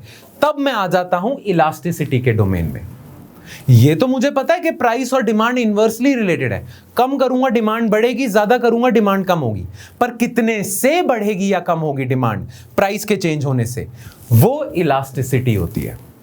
ध्यान से सुनना एक और चीज, अगर मैं किसी चीज का प्राइस 10% से कम करूं और उसकी डिमांड 20% से बढ़ जाए, मतलब मैंने प्राइस इतना सा कम करा पर उसकी डिमांड इतने से बढ़ गई, दैट मीन्स प्राइस को लेके ये वाला गुड बहुत ज्यादा सेंसिटिव है। सेंसिटिव ज्यादा है ना, थोड़ा सा प्राइस कम करा इतनी डिमांड बढ़ गई, थोड़ा सा मैंने उसका प्राइस बढ़ाया डिमांड इतनी ज्यादा गिर गई। इन्हें हम कहते हैं इलास्टिक गुड्स। एक और केस है, मैंने प्राइस 10% से कम कर दिया और डिमांड सिर्फ 5% से बढ़ी, मतलब मैंने प्राइस ज्यादा कम कर दिया, डिमांड थोड़ी सी बढ़ी, बढ़ी जरूर पर थोड़ी सी बढ़ी। सिमिलरली उल्टा, मैंने प्राइस बढ़ा दिया पर डिमांड थोड़ी सी ही कम हुई। प्राइस के मुकाबले डिमांड बहुत कम सेंसिटिव है। लॉ ऑफ डिमांड तो फॉलो हो रहा है पर कम सेंसिटिव है लॉ ऑफ डिमांड को लेके, राइट?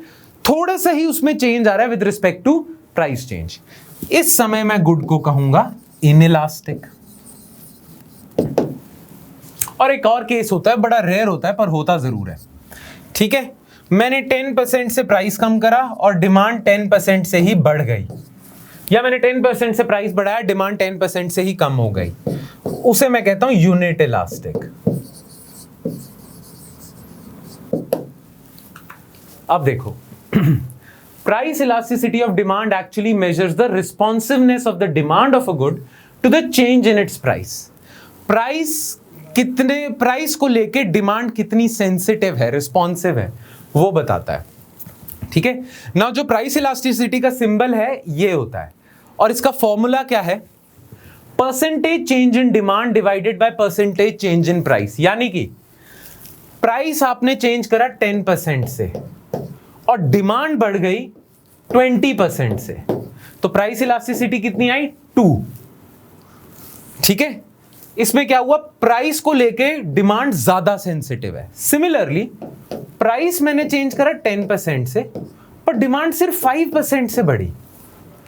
प्राइस मैंने ज्यादा चेंज कर दिया, डिमांड उतनी रिस्पॉन्सिव नहीं है, इस केस में कितना आएगा?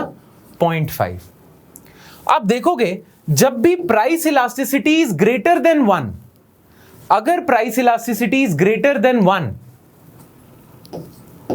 अगर ये ग्रेटर देन 1 है प्राइस इलास्टिसिटी, दैट मीन्स थोड़ा सा प्राइस चेंज करते हो डिमांड ज्यादा ऊपर नीचे होती है, ज्यादा रिस्पॉन्सिव है। प्राइस इलास्टिसिटी अगर लेस देन 1 है तो डिमांड इतनी सेंसिटिव नहीं है प्राइस चेंज को, और अगर प्राइस इलास्टिसिटी इक्वल टू 1 है तो उसे हम यूनिट इलास्टिक कहते हैं। यूनिट इलास्टिक, ठीक है? So when your demand elasticity is greater than 1, then that particular good is called elastic. That means it is more responsive to price changes. ज़्यादा react करता है price changes में। Inelastic तब है जब less than 1 है, बहुत कम react करता है, ठीक है, price changes को। और unit elastic मतलब proportionally react करता है, ठीक है? Now, ये चीजें आपको कुछ ध्यान रखनी है। या demand for a necessary good is generally price in elastic. जो कोई नेसेसरी गुड नहीं होता, नेसेसरी गुड मतलब चाहे जो मर्जी प्राइस हो, लोगों को खरीदना ही पड़ेगा। जैसे कॉमन सॉल्ट हो गया, अब नमक जितना भी महंगा हो जाए यूज तो होगा ही, तो नमक का प्राइस चाहे आप जितना ऊपर नीचे कर लो, डिमांड उसकी ज्यादा चेंज नहीं होगी क्योंकि लोगों ने यूज ही करना है। नमक आप जितना मर्जी महंगा कर दो, लोगों का खर्चा ज्यादा होगा पर फिर भी लोग खरीदेंगे तो हैं ही हैं, क्योंकि नमक, common salt is a necessary good. So जो नेसेसरी गुड्स होते हैं ना, उनकी डिमांड इनइलास्टिक ही होती है, प्राइस इनइलास्टिक होते हैं। वो उनकी डिमांड ज्यादा नहीं चेंज करती चाहे आप प्राइस कितना भी कर दो। ठीक है, now demand is generally elastic if close substitutes are available and vice versa. उस गुड की डिमांड बहुत इलास्टिक होगी जिसके बहुत सारे सब्स्टिट्यूट्स अवेलेबल है। जैसे मान लो आप चाय ही पीते हो, ठीक है, आप कॉफी नहीं पीते, आप चाय पीते हो और चाय का सिर्फ एक ही ब्रांड है, ठीक है, और चाय आपके लिए नेसेसरी है। अब चाय का प्राइस बढ़ेगा तो आप अपनी कंजम्पशन कम नहीं कर दोगे इतनी ज्यादा, क्योंकि आपने चाय पीनी है और चाय का कोई सब्स्टिट्यूट अवेलेबल नहीं है। पर लेट्स सपोज चाय के और बहुत सारे ब्रांड आ जाते हैं, चाय का भी ताज है, ब्रुक बॉन्ड है, टाटा टी है, और बहुत सारे ब्रांड आ गए और आप टाटा टी पीते थे। अब टाटा टी का प्राइस बढ़ेगा तो आपको लगेगा इतना पैसा क्यों खर्च करूं, पीनी तो चाय है, आप शिफ्ट कर जाओगे, ताज पे शिफ्ट कर जाओगे। जब तक टाटा टी के सब्स्टिट्यूट्स अवेलेबल नहीं थे तब तक टाटा टी इनइलास्टिक थी, आप पी ही रहे थे चाहे प्राइस जो मर्जी हो। पर जैसे ही टाटा टी के सब्स्टिट्यूट्स अवेलेबल होने लग गए तो क्या हुआ, अब आपके पास ऑप्शंस हैं, तो प्राइस में थोड़ा सा भी चेंज आएगा फटाफट शिफ्ट कर जाओगे, छोड़ दोगे टाटा टी। उस केस में टाटा टी इलास्टिक हो जाएगी, अब ज्यादा रिस्पॉन्ड कर रहे हो आप प्राइस को। सो जिन गुड्स के सब्स्टिट्यूट्स अवेलेबल होते हैं क्लोज, वो ज्यादा इलास्टिक होते हैं। जो नेसेसरी गुड है और जिनके सब्स्टिट्यूट ज्यादा नहीं है वो इनइलास्टिक होंगे। ठीक है, अच्छा एक और टर्म होता है क्रॉस इलास्टिसिटी। क्रॉस इलास्टिसिटी क्या होगा? वेल बड़ा सिंपल है cross elasticity term. Cross elasticity में क्या होगा कि हम ना एक गुड के प्राइस चेंज में दूसरे गुड के चेंजेस को देख रहे हैं। जैसे दो गुड्स हैं ए और बी, जब मैं डिमांड इलास्टिसिटी अभी देख रहा था तो मैं देख रहा था कि ए का प्राइस बढ़ता है तो कितने से ए की डिमांड कम होती है, इसे प्राइस इलास्टिसिटी कहूंगा। अगर मैं देखना चाहता हूं कि ए का प्राइस बढ़ता है और बी की डिमांड गिर जाती है तो यहां मैं क्रॉस इलास्टिसिटी देख रहा हूं। जब मैं सिर्फ ए पे ही फोकस कर रहा हूं तो मैं ईपी देख रहा हूं, जब मैं इन दोनों के बीच में कनेक्शन देख रहा हूं तो मैं ईसी क्रॉस इलास्टिसिटी देख रहा हूं। क्लियर? अब एक और चीज ध्यान रखना, जो सब्स्टिट्यूट गुड्स होते हैं ना, जैसे ए और बी सब्स्टिट्यूट है, ठीक है, अब एक दूसरे की जगह यूज हो सकते हैं, तो ए का अगर प्राइस बढ़ेगा तो बी की डिमांड बढ़ जाएगी। अगर टाटा टी महंगी होगी तो लोग ताज पे आ जाएंगे, ताज की डिमांड बढ़ जाएगी। ठीक है, तो इस केस में जो क्रॉस इलास्टिसिटी है वो पॉजिटिव है, यानी कि प्राइस और डिमांड, प्राइस एक गुड का, डिमांड दूसरे गुड की डायरेक्टली रिलेटेड है, पॉजिटिव है ना। ये तो हो गए सब्स्टिट्यूट गुड्स।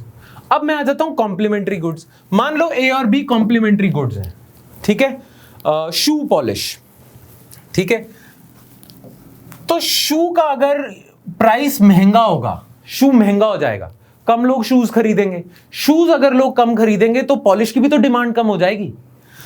तो अगर शू का प्राइस बढ़ता है तो पॉलिश की डिमांड कम हो जाती है। इस केस में क्रॉस इलास्टिसिटी नेगेटिव है ना। तो हम कहेंगे कि कॉम्प्लीमेंट्री गुड्स में क्रॉस इलास्टिसिटी नेगेटिव होती है, सब्स्टिट्यूट गुड्स में क्रॉस इलास्टिसिटी पॉजिटिव होती है। ये याद रखना, याद है ना, सब्स्टिट्यूट और कॉम्प्लीमेंट्री गुड्स, ये चीज है। ठीक है, अब एक और चीज देख लेते हैं, change in expenditure with elasticity. Elasticity का इंपैक्ट क्या होता है? इलास्टिसिटी हम बात तो कर रहे हैं, पर इलास्टिसिटी से आपके ओवरऑल बजट में क्या इंपैक्ट आता है वो देखते हैं, ध्यान से देखना। लेट्स सपोज मैं ना इलास्टिक गुड्स की बात कर रहा हूं। अब ना इलास्टिक गुड्स का जब प्राइस बढ़ता है ना तो total expenditure on that good come हो जाता है। जैसे लेट्स सपोज पहले आप ना 6 यूनिट खरीदते थे एक चीज के जो 4 रुपए की थी। लेट्स सपोज आप ये 6 पेन खरीदते थे, 4-4 रुपए के थे ये पेन, ठीक है। So you bought 6 pens, 4 rupees each, आपका टोटल एक्सपेंडिचर कितना था? 24। अब लेट्स सपोज ये पेन महंगा हो जाता है, अब ये ना 6 रुपए का हो जाता है, पर क्योंकि ये पेन इलास्टिक है तो इसकी डिमांड जरूरत से ज्यादा नीचे हो जाएगी। प्राइस तो थोड़ा सा ऊपर हुआ पर डिमांड बहुत ही ज्यादा नीचे गिर गई। अब आप सिर्फ 2 यूनिट्स खरीद रहे हो, अब आपका total expenditure 12। Don't you think आपका टोटल एक्सपेंडिचर कम हो गया है ना? पहले 24 था, 12 हो गया। तो इलास्टिक गुड्स का जब प्राइस बढ़ता है उन पे टोटल एक्सपेंडिचर कम हो जाता है। अब दूसरी सिचुएशन देखते हैं, डिक्रीज इन प्राइस देखते हैं। इलास्टिक गुड्स की बात कर रहे हैं। पहले यही पेन के आप 4 यूनिट खरीदते थे और ये 6 रुपए के होते थे। आपका टोटल खर्चा कितना था? 24। अब आपने ना इस पेन का प्राइस कम कर दिया क्योंकि ये पेन इलास्टिक है, ये डिमांड को लेके जरूरत से ज्यादा रिस्पॉन्सिव है। इसका आपने थोड़ा सा प्राइस कम करा पर इसकी डिमांड एक्सप्लोड कर गई। आपने प्राइस सिर्फ 2 रुपए कम करा पर डिमांड 4 यूनिट से बढ़ गई। अब आप कितना खर्चा कर रहे हो? अब ये 4 रुपए का है पर आप 8 यूनिट परचेज कर रहे हो। अब आप ज्यादा खर्चा कर रहे हो, पहले 24 कर रहे थे। So in case of elastic goods जब प्राइस बढ़ेगा तो टोटल एक्सपेंडिचर कम हो जाएगा, जब प्राइस कम होगा टोटल एक्सपेंडिचर बढ़ जाएगा। ये इलास्टिक गुड्स है। इन इलास्टिक बिल्कुल उल्टा चलते हैं। इन इलास्टिक गुड्स का जब प्राइस बढ़ेगा, पहले आप 24 रुपए खर्च करते थे इसी पेन पे, अब ये 4 से 6 हो गया इसका प्राइस। पर क्योंकि ये इन इलास्टिक है इसकी डिमांड थोड़ी सी कम होगी। प्राइस बढ़ा पर डिमांड इतनी ज्यादा कम नहीं हुई, थोड़ी सी कम हुई, 6 से 5 हो गई। पहले आप 24 रुपए खर्च कर रहे थे, अब आप 30 रुपीज खर्च कर रहे हो। जब इन इलास्टिक गुड्स का प्राइस बढ़ाओगे टोटल एक्सपेंडिचर ऊपर चला जाएगा। डिक्रीज इन प्राइस में उल्टा है, जैसे ही आप प्राइस कम करोगे तो डिमांड थोड़ी सी बढ़ेगी, आपका टोटल एक्सपेंडिचर कम हो जाएगा। इन इलास्टिक गुड्स में टोटल एक्सपेंडिचर प्राइस के हिसाब से मूव करता है। ठीक है, प्राइस कम करा आपने, एक्सपेंडिचर कम हो गया। प्राइस ज्यादा करा आपने, एक्सपेंडिचर ज्यादा हो गया। इन इलास्टिक में बिल्कुल ऑपोजिट। ये बड़ी इंपॉर्टेंट चीज है। जैसे मैं आपको एक बात बताता हूं, जो हम पेट्रोल इंपोर्ट नहीं करते, इंडिया पेट्रोलियम इंपोर्ट करता है गल्फ कंट्रीज से, राइट? हम जो पेट्रोलियम इंपोर्ट करते हैं ना गल्फ कंट्रीज से, वो हमारे लिए इनइलास्टिक है। हम जो तेल मंगवाते हैं गल्फ कंट्रीज से वो इनइलास्टिक है। क्यों? एक, उसके ज्यादा सब्स्टिट्यूट्स अवेलेबल नहीं है अभी एनर्जी के, गाड़ियों में अभी वही डलता है। ठीक है, ज्यादा सब्स्टिट्यूट्स अवेलेबल नहीं है तो वो इनइलास्टिक है। दूसरा, वो नेसेसरी है हमारे लिए, उसका चाहे प्राइस बढ़ाओ चाहे कम करो, इंडिया को जितना तेल चाहिए इंडिया तो उतना ही खरीदेगा। तो इंडिया के लिए पेट्रोलियम इनइलास्टिक है। तभी जब पेट्रोलियम का प्राइस बढ़ता है इंडिया को टेंशन होने लग जाती है, क्योंकि इंडिया का टोटल इंपोर्ट एक्सपेंडिचर बढ़ जाएगा। और उसका जब प्राइस कम होता है इंडिया खुश हो जाता है, क्योंकि इंडिया को पता है इंडिया का total expenditure on oil import कम हो जाएगा। Make sense? ठीक है, समझ आई ये बात? ये इंपॉर्टेंट है, इसे याद रखना, आगे काम आएगा। क्लियर? चलो अब हम आ जाते हैं supply side of the economy में, यानी कि अब हम देखेंगे प्रोड्यूसर के पर्सपेक्टिव से दुनिया को, इकोनॉमी को। ओके, नाउ जब हम प्रोड्यूसर की साइड से इकोनॉमी को देखते हैं, जब हम सप्लाई साइड ऑफ इकोनॉमी को देखते हैं, तो हम देखते हैं प्रोडक्शन फंक्शन की तरफ।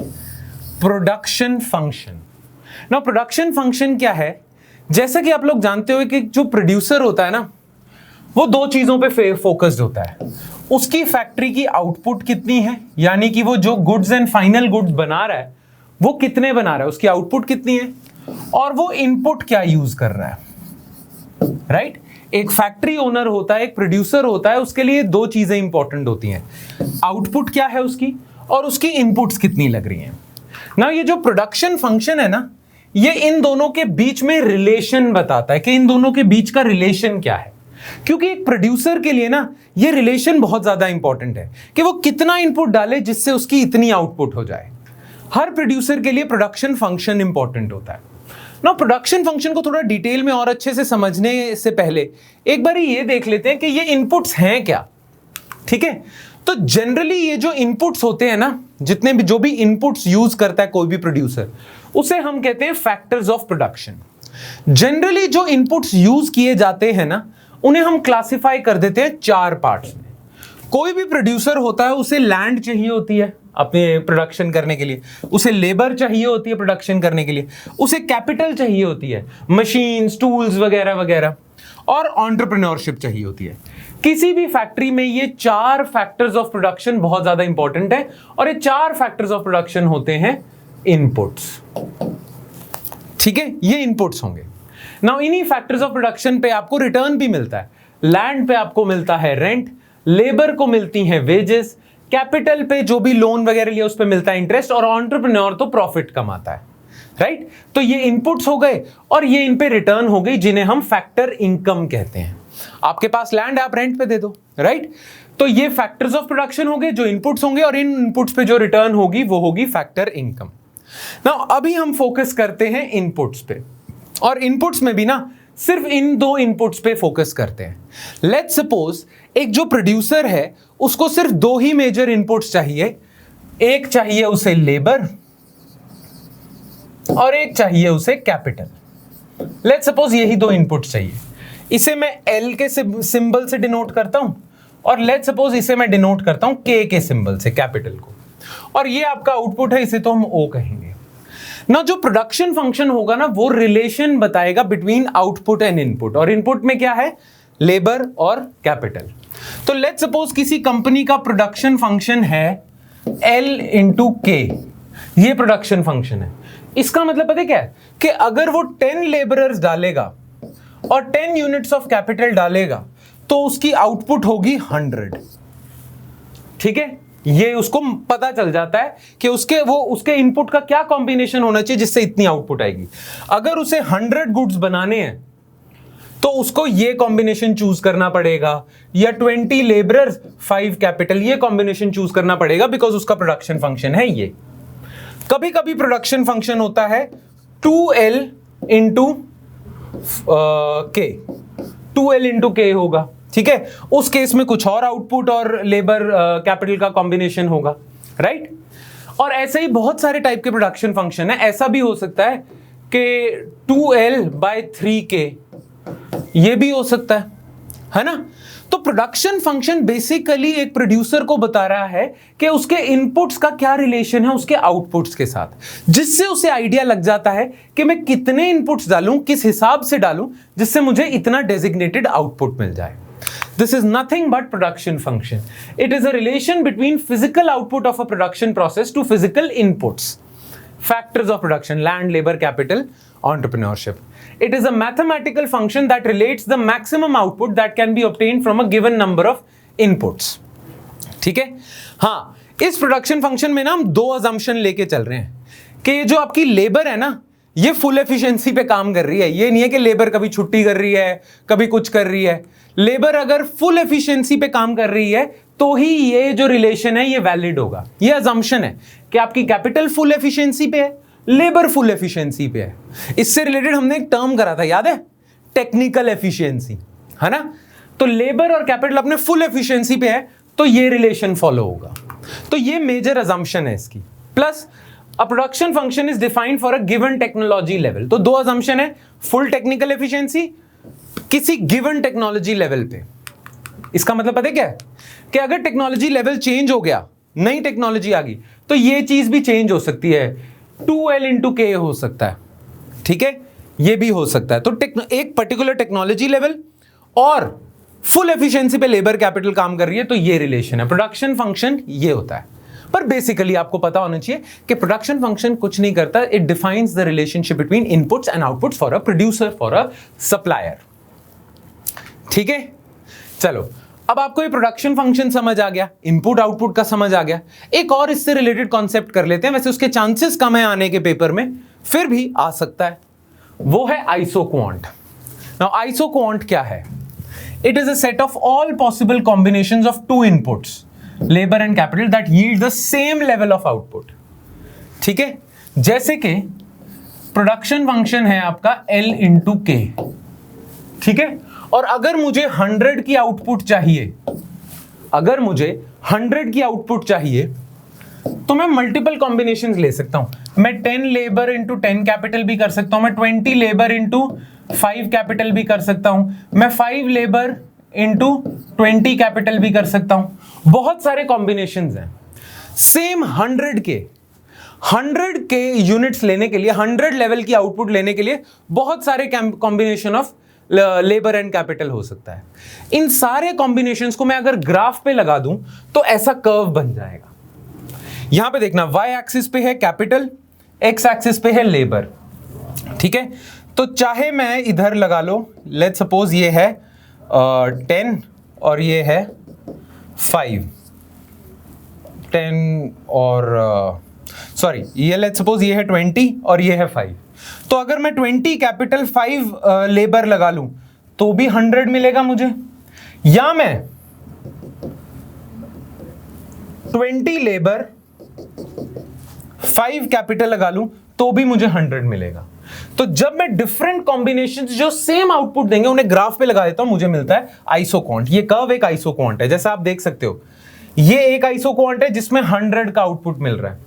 इससे ऊपर ले जाओ तो ये वो आइसोक्वांट है जिसपे 200 की आउटपुट मिल रही है, ये वो आइसोक्वांट है जिसपे 300 की आउटपुट मिल रही है, ठीक है।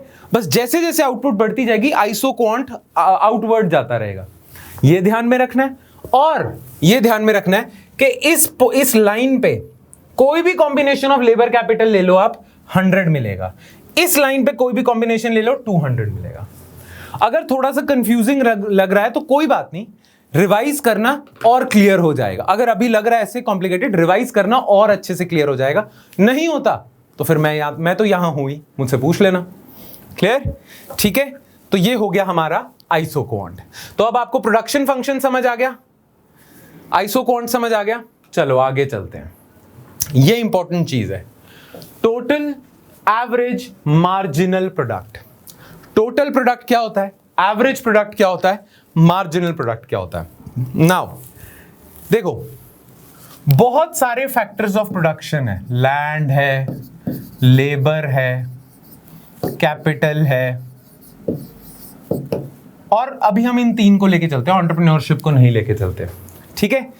नाउ अब भी मैं ना देखना चाहता हूं कि एक पर्टिकुलर इनपुट के साथ आउटपुट का क्या रिलेशन है।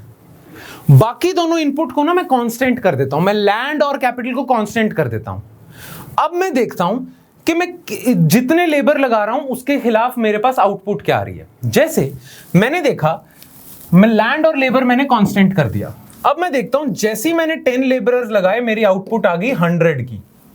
तो मेरा टोटल प्रोडक्ट ऑफ लेबर, क्योंकि इसे तो मैं कांस्टेंट रख रहा हूं, ठीक है, टोटल प्रोडक्ट ऑफ लेबर मेरा 100 है, ठीक है। अच्छा, एवरेज प्रोडक्ट ऑफ लेबर क्या होगा, एवरेज प्रोडक्ट ऑफ लेबर होगा कि पर लेबरर कितनी आउटपुट बढ़ रही है। मैं लैंड और लेबर को अगेन कांस्टेंट रख रहा हूं और मैं देखना चाहता हूं कि 10 लेबरर्स मिलके 100 बना रहे हैं, तो ऑन एवरेज पर लेबरर कितने प्रोडक्ट्स बन रहे हैं। तो मैं क्या करूंगा, 100 डिवाइडेड बाय 10, क्या मिलेगा मुझे 10। तो मेरा हर लेबरर 10 यूनिट गुड बना रहा है, इसे मैं कहूंगा एवरेज प्रोडक्ट ऑफ लेबर। ना जैसे मैं एवरेज प्रोडक्ट ऑफ लेबर निकाल रहा हूं वैसे मैं एवरेज प्रोडक्ट ऑफ कैपिटल भी निकाल सकता हूं, एवरेज प्रोडक्ट ऑफ लैंड भी निकाल सकता हूं। अभी मैं लेबर को एग्जांपल ले रहा हूं, ठीक है, इजी है ना ये।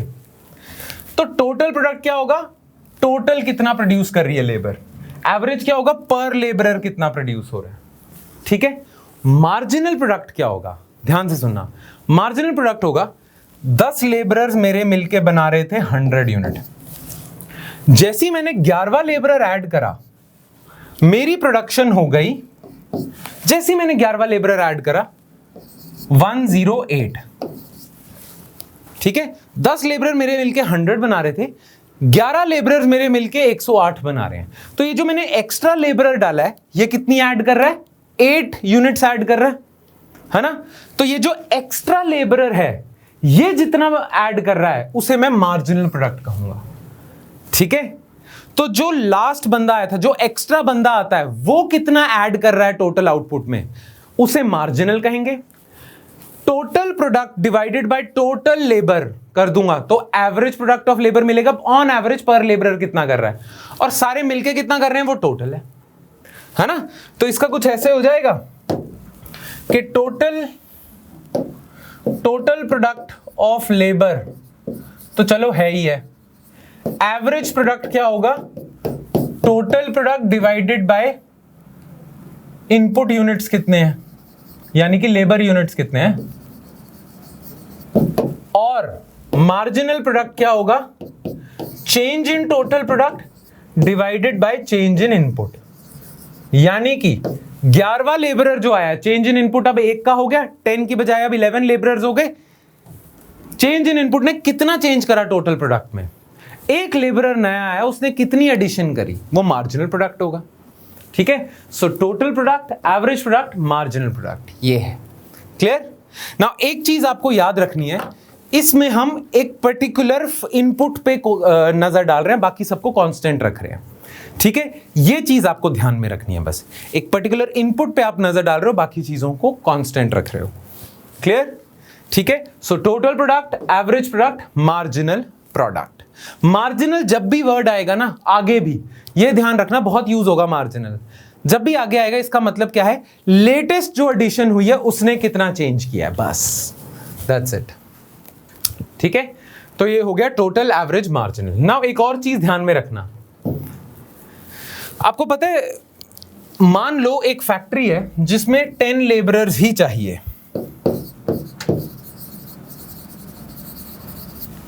ठीक है, चलो इससे मैं बताता हूं। अभी हमने देखना है law of diminishing marginal product. Law of diminishing marginal product पता है कहता है, एक ना फैक्ट्री है, उसमें जब आप पहला लेबरर डालोगे तो इतनी प्रोडक्शन बढ़ जाएगी, दूसरा डालोगे और बढ़ जाएगी, तीसरा डालोगे और बढ़ जाएगी। फिर एक पॉइंट आएगा जब उस फैक्ट्री की सैचुरेशन आ जाएगी, बिल्कुल सैचुरेट हो जाएगी, उससे ज्यादा लेबरर चाहिए नहीं। फिर उसके बाद आप सैचुरेशन के बाद भी लेबरर डालोगे तो वो इतना ज्यादा एडिशन नहीं करेगा आउटपुट में जितने पहले कर रहे थे, क्योंकि जितनी रिक्वायरमेंट थी खत्म होगी ना। एक खेत है, एक फार्म है, उसमें 10 लेबरर्स चाहिए, अब आपने 11th डाला तो इतना ज्यादा आउटपुट ऐड नहीं होगी, 12th डाला इतना नहीं होगा। आपने एक ही खेत में जिसमें 10 लेबरर्स चाहिए थे, आपने उसमें 100 बंदे डाल दिए, तो जो एक्स्ट्रा बंदे डाल रहे हो वो कुछ खास एडिशन नहीं कर रहे आपकी आउटपुट में, राइट? इसे हम क्या कहते हैं, law of diminishing marginal product. कहने का मतलब ये है, मार्जिनल प्रोडक्ट तो पता है ना, जो बंदा आ रहा है वो कितनी एडिशन कर रहा है। जैसे जैसे आप लेबर बढ़ाते जाओगे वैसे वैसे आपका मार्जिनल प्रोडक्ट बढ़ता जाएगा। फिर एक पॉइंट आएगा जब ऑलमोस्ट सैचुरेशन आ जाएगी, फिर आप नया बंदा डालोगे तो गिरने लग जाएगा मार्जिनल प्रोडक्ट। फिर इतनी सैचुरेशन आ गई, मान लो कि एक्स्ट्रा आपने डाला तो उसने काम ही खराब कर दिया, उसने आपकी टोटल प्रोडक्ट ही कम कर दिया, तो आपका मार्जिनल प्रोडक्ट नेगेटिव हो जाएगा। ठीक है, और ये सिर्फ लेबर के साथ नहीं है, यहां मैं कैपिटल भी लिख सकता था, तो होता marginal product of capital, marginal product of land. Law of diminishing marginal product क्या कहता है? It says that if we keep increasing the employment of an input with other inputs fixed, eventually after a point marginal product of that input will start falling, वो गिरने लग जाएगा। पहले बढ़ेगी production, फिर ऑप्टिमम कैपेसिटी आ जाएगी, फिर आप बढ़ाते जाओगे इनपुट तो गिरने लग जाएगी। इसे कहते हैं, देखो क्योंकि अगर ऐसा ना होता तो बड़ी प्रॉब्लम हो जाती, ऐसा ना होता तो आप एक गमले से पूरी दुनिया की फूड सिक्योरिटी सॉल्व कर सकते हो। आपने क्या करना है, एक गमले में बस लेबर ही ऐड करने हैं। जैसे फॉर एग्जांपल आपके पास सिर्फ 1 एकड़ का प्लॉट है, ठीक है, उस पे आप खेती कर रहे हो। अगर ऐसा ना होता कि लेबरर ऐड करने का जो मार्जिनल प्रोडक्ट है वो गिरता ना, अगर बढ़ता ही रहता मार्जिनल प्रोडक्ट, तो उसी 1 एकड़ के खेत में आपको बस लेबरर ऐड करने थे, आप तो उससे इतना फूड प्रोड्यूस कर लेते कि पूरी दुनिया का पेट भर सकते थे। ऐसा थोड़ी होता है, राइट? एक खेत की कैपेसिटी है, 1 एकड़ लैंड की कैपेसिटी है, उसमें एक लेवल तक लेबरर्स आएंगे। ऐसा नहीं है आप लेबरर ऐड करते रहो, प्रोडक्शन बढ़ती जाएगी। अगर ऐसा होता तो उसमें आपने पूरे इंडिया का अगर आपने पेट भरना है तो 1 एकड़ लैंड ले लो, उसमें मैं लेबरर ही ऐड करने हैं, प्रोड्यूस करता जाएगा। ऐसा थोड़ी होता है, अगर आपको और प्रोड्यूस करना है आपको लैंड भी बढ़ानी पड़ेगी। पर अभी आप लैंड अगर कांस्टेंट रख रहे हो और लेबर ऐड करी जा रहे हो तो टोटल प्रोडक्ट बढ़ता नहीं रहेगा, कॉन्टिन्यूसली अनलिमिटेड, गिरना शुरू हो जाएगा मार्जिनल प्रोडक्ट। ठीक है, बस ये याद रखना, law of diminishing marginal product. और इसी से रिलेटेड है law of variable proportion. Marginal product curve follows an inverted U shape. ये लॉ ऑफ वेरिएबल प्रोपोर्शन और मार्जिनल प्रोडक्ट सेम है। ये क्या कहता है कि जो मार्जिनल प्रोडक्ट का कर्व है वो इन्वर्टेड यू शेप फॉलो करता है, और आप देख ही सकते हो इन्वर्टेड यू शेप है, राइट? बस ये देखो, अब ना ये जो चीजें हैं इनके बस आपको टर्म से फेमिलियर होना है, क्योंकि चांसेस है नहीं कि इससे सवाल आए। ये मैं चीजें अब आपको बता रहा हूं आपकी अंडरस्टैंडिंग के लिए, ताकि आगे इकोनॉमिक्स में कोई प्रॉब्लम ना आए। सवाल कम ही आएंगे इनमें से, इन चीजों में से, बट आई एम होपिंग कि ये आपको समझ आ गया अच्छे से, राइट। मार्जिनल प्रोडक्ट क्या है, एवरेज क्या है, टोटल क्या है, और law of diminishing marginal product क्या कहता है कि इन्वर्टेड यू शेप है, लॉ ऑफ वेरिएबल प्रोपोर्शन क्या कहता है, इन्वर्टेड यू शेप है। ठीक है, चलो अब हम सप्लाई साइड ऑफ इकोनॉमी के एक और इंपॉर्टेंट चीज पे आ जाते हैं। प्रोड्यूसर के पर्सपेक्टिव से देख रहे हैं ना अभी हम, तो प्रोड्यूसर के पर्सपेक्टिव से एक और चीज इंपॉर्टेंट होती है। प्रोडक्शन फंक्शन ही इंपॉर्टेंट नहीं होता, मार्जिनल प्रोडक्ट ही इंपॉर्टेंट नहीं होता, उसके लिए कॉस्ट भी इंपॉर्टेंट होती है। क्योंकि हर प्रोड्यूसर ये चाहता है कि वो जो चीजें बना रहा है उसमें उसकी कॉस्ट मिनिमम से मिनिमम लगे, तभी तो उसका प्रॉफिट मैक्सिमम होगा, राइट। तो ये कॉस्ट ऑफ प्रोडक्शन का कॉन्सेप्ट क्या है, इसके कुछ बेसिक से टर्म्स हैं, वो आपको पता होने चाहिए। बस यहां पे हम टर्म्स की तरफ देखेंगे, उनकी डेफिनेशंस पता होनी चाहिए। ठीक है, चलो एक होता है term average cost. Average cost क्या होता है, लेट्स सपोज मैं ये पेन मैन्युफैक्चर करता हूं, मैं ना 100 पेन मैन्युफैक्चर कर रहा हूं, ठीक है, और इन 100 पेन्स को बनाने में ना मेरे टोटल 200 रुपए खर्च हो गए। तो पर पेन मेरा कितना खर्चा हुआ, 100 पेन्स डिवाइडेड बाय 200, पर पेन मेरा 0.5 रुपीज का खर्चा हो गया, है ना। नाउ पर प्रोडक्ट, पर यूनिट मेरा कितना खर्चा होगा उसे मैं एवरेज कॉस्ट कहूंगा। ठीक है, सो एवरेज कॉस्ट क्या होगा, टोटल यूनिट्स, आउटपुट के यूनिट्स कितने हैं, आउटपुट के, divided by total cost of production, आपको देगा average cost, average cost of production. ठीक है, कि पर यूनिट कितना खर्चा हो रहा है। और जैसा कि हमने तो भी थोड़ी देर पहले करा है कि एवरेज और मार्जिनल में क्या फर्क होगा, ध्यान से सुनना। 100 पेन बनाने में आपके टोटल 200 रुपीज खर्च हो रहे थे। लेट्स सपोज आप 101 पेन्स बना रहे हो, 101 पेन्स बनाने में आपके 201 रुपए खर्च हो रहे हैं total.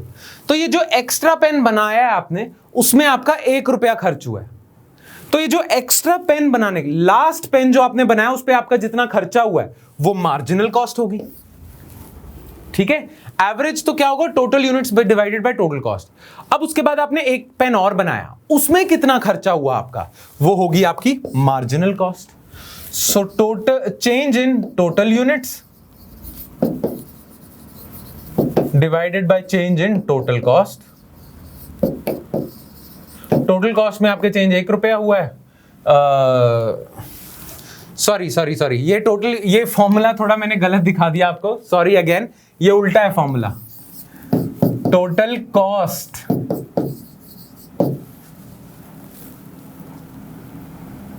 Divided by total units. Sorry again, ये इस चीज को रिपीट कर लेते हैं। आप 100 पेन्स बना रहे थे, अगेन दोबारा एग्जांपल में रिपीट कर लेता हूं टू रिमूव एनी कंफ्यूजन। आप 100 पेन्स बना रहे थे और 100 पेन्स बनाने में आपके 200 रुपीज खर्च हो गए। तो पर पेन कितना खर्चा होगा, 200 डिवाइडेड बाय 100। टोटल कॉस्ट कितनी लगी है, टोटल यूनिट्स कितने हैं, सॉरी अगेन। ठीक है, तो पर पेन बनाने में आपके 2 रुपीज खर्च हुए हैं। ठीक है, अगर आपने 100 पेन बनाया 200 रुपए खर्च हो रहे हैं, तो पर पेन आपके 2 रुपए खर्च हो रहे हैं। ये होगी एवरेज। और मार्जिनल कॉस्ट क्या होगी, आपने एक पेन और बनाया और उस पे आपका खर्चा हो गया, ये तो सेम ही है, 2 रुपए का, लेट्स सपोज, तो मार्जिनल कॉस्ट भी 2 होगी। लेट्स सपोज एक एक्स्ट्रा पेन बनाया, आपका खर्चा हो गया 3 रुपए, तो मार्जिनल कॉस्ट 3 रुपीज हो जाएगी। तो नेक्स्ट पेन जो आपने बनाया उसमें कितना खर्चा हो रहा है, वो होगी मार्जिनल कॉस्ट। और एवरेज कॉस्ट क्या होगी, total cost divided by total units. ठीक है, ओके, चलो नेक्स्ट इज, ये 2 कॉन्सेप्ट्स हैं, फिक्स्ड कॉस्ट और variable cost. Now fixed cost और वेरिएबल कॉस्ट क्या होती है, ध्यान से सुनना। लेट्स सपोज मेरी एक फैक्ट्री है और उस फैक्ट्री में मेरी कॉस्ट लग रही है, बहुत सारी चीजों पे कॉस्ट लग रही है, लेबर की कॉस्ट लग रही है, रॉ मटेरियल पे कॉस्ट लग रही है, वो जो मैंने प्लांट एस्टैब्लिश करा है उस पे कॉस्ट है, मशीनरी की कॉस्ट है, प्लॉट की कॉस्ट है, बहुत सारी चीजें कॉस्ट है ना। जो मेरे प्लॉट की कॉस्ट है, प्लांट एंड मशीनरी की कॉस्ट है, वो फिक्स्ड है, वो वहीं की वहीं रहेगी। चाहे मैं जितनी प्रोडक्शन कर लूं, मेरे जो मैंने प्लॉट के लिए पैसे दिए थे वो वहीं के वहीं रहेंगे। जो मैंने मशीन्स वहां पे इकट्ठी करी हुई थी उनके कॉस्ट तो वहीं रहेगी। उन मशीन से चाहे मैं 100 गुड्स बना लूं या 200 गुड्स बना लूं, वो तो कॉस्ट मेरी फिक्स रहेगी, उसे मैं कहूंगा फिक्स्ड कॉस्ट। एक मेरी कॉस्ट होती है जो मेरी प्रोडक्शन के साथ बढ़ती जाती है। जितने मैं गुड्स बनाऊंगा उतने हिसाब से मेरी कॉस्ट बढ़ती जाएगी। वो क्या है? रॉ मटेरियल पे कॉस्ट। अगर मैं 100 गुड्स बनाता हूं तो मेरे को ज्यादा रॉ मटेरियल लगाना पड़ेगा। अगर मैं 200 गुड्स बनाता हूं तो मेरे को और ज्यादा रॉ मटेरियल लगाना पड़ेगा, राइट? तो ये मेरे गुड्स की प्रोडक्शन के हिसाब से जो मेरी कॉस्ट बढ़ती जाती है वो वेरिएबल कॉस्ट है। फिक्स्ड कॉस्ट है जो सेम रहेगी, वेरिएबल कॉस्ट है जो चेंज होती जाएगी प्रोडक्शन लेवल के हिसाब से। तो फिक्स्ड कॉस्ट में क्या आएगा? Plant and machinery. Variable cost में क्या आएगा? रॉ मटेरियल, लेबर की कॉस्ट। ठीक है, ये सारी चीज। तो फिक्स्ड कॉस्ट होती है, वेरिएबल कॉस्ट होती है।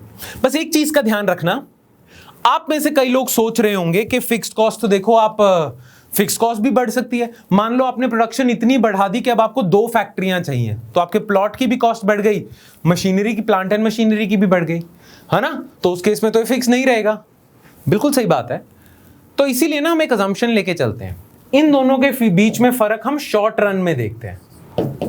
शॉर्ट रन में फिक्स कॉस्ट फिक्स रहेगी, प्लॉट, प्लांट, मशीनरी की कॉस्ट सेम रहेगी, रॉ मटेरियल और लेबर कॉस्ट बढ़ती कम होती जाएगी। लॉन्ग रन में तो दोनों बढ़ सकती हैं, कुछ भी फिक्स नहीं रहता लॉन्ग रन में तो। पर शॉर्ट रन में ये होती है फिक्स्ड कॉस्ट, ये होती है वेरिएबल कॉस्ट। इसके दूसरे नाम भी है, फिक्स का ओवरहेड नाम है, इसको प्राइम डायरेक्ट कॉस्ट भी कहते हैं। और आपकी टोटल कॉस्ट ऑफ प्रोडक्शन क्या होगी? Total cost of production is total fixed cost plus total variable cost. That's it. ठीक है, बनती है बात?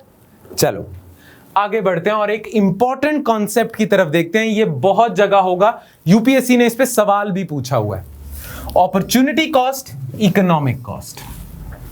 ना अपॉर्चुनिटी कॉस्ट से तो आपका आइडिया थोड़ा लग चुका है आपको। हमने जब प्रोडक्शन पॉसिबिलिटी सेट किया था तो हमने अपॉर्चुनिटी कॉस्ट की बात कर ली थी, फिर भी मैं दोबारा से अच्छे से बता देता हूं।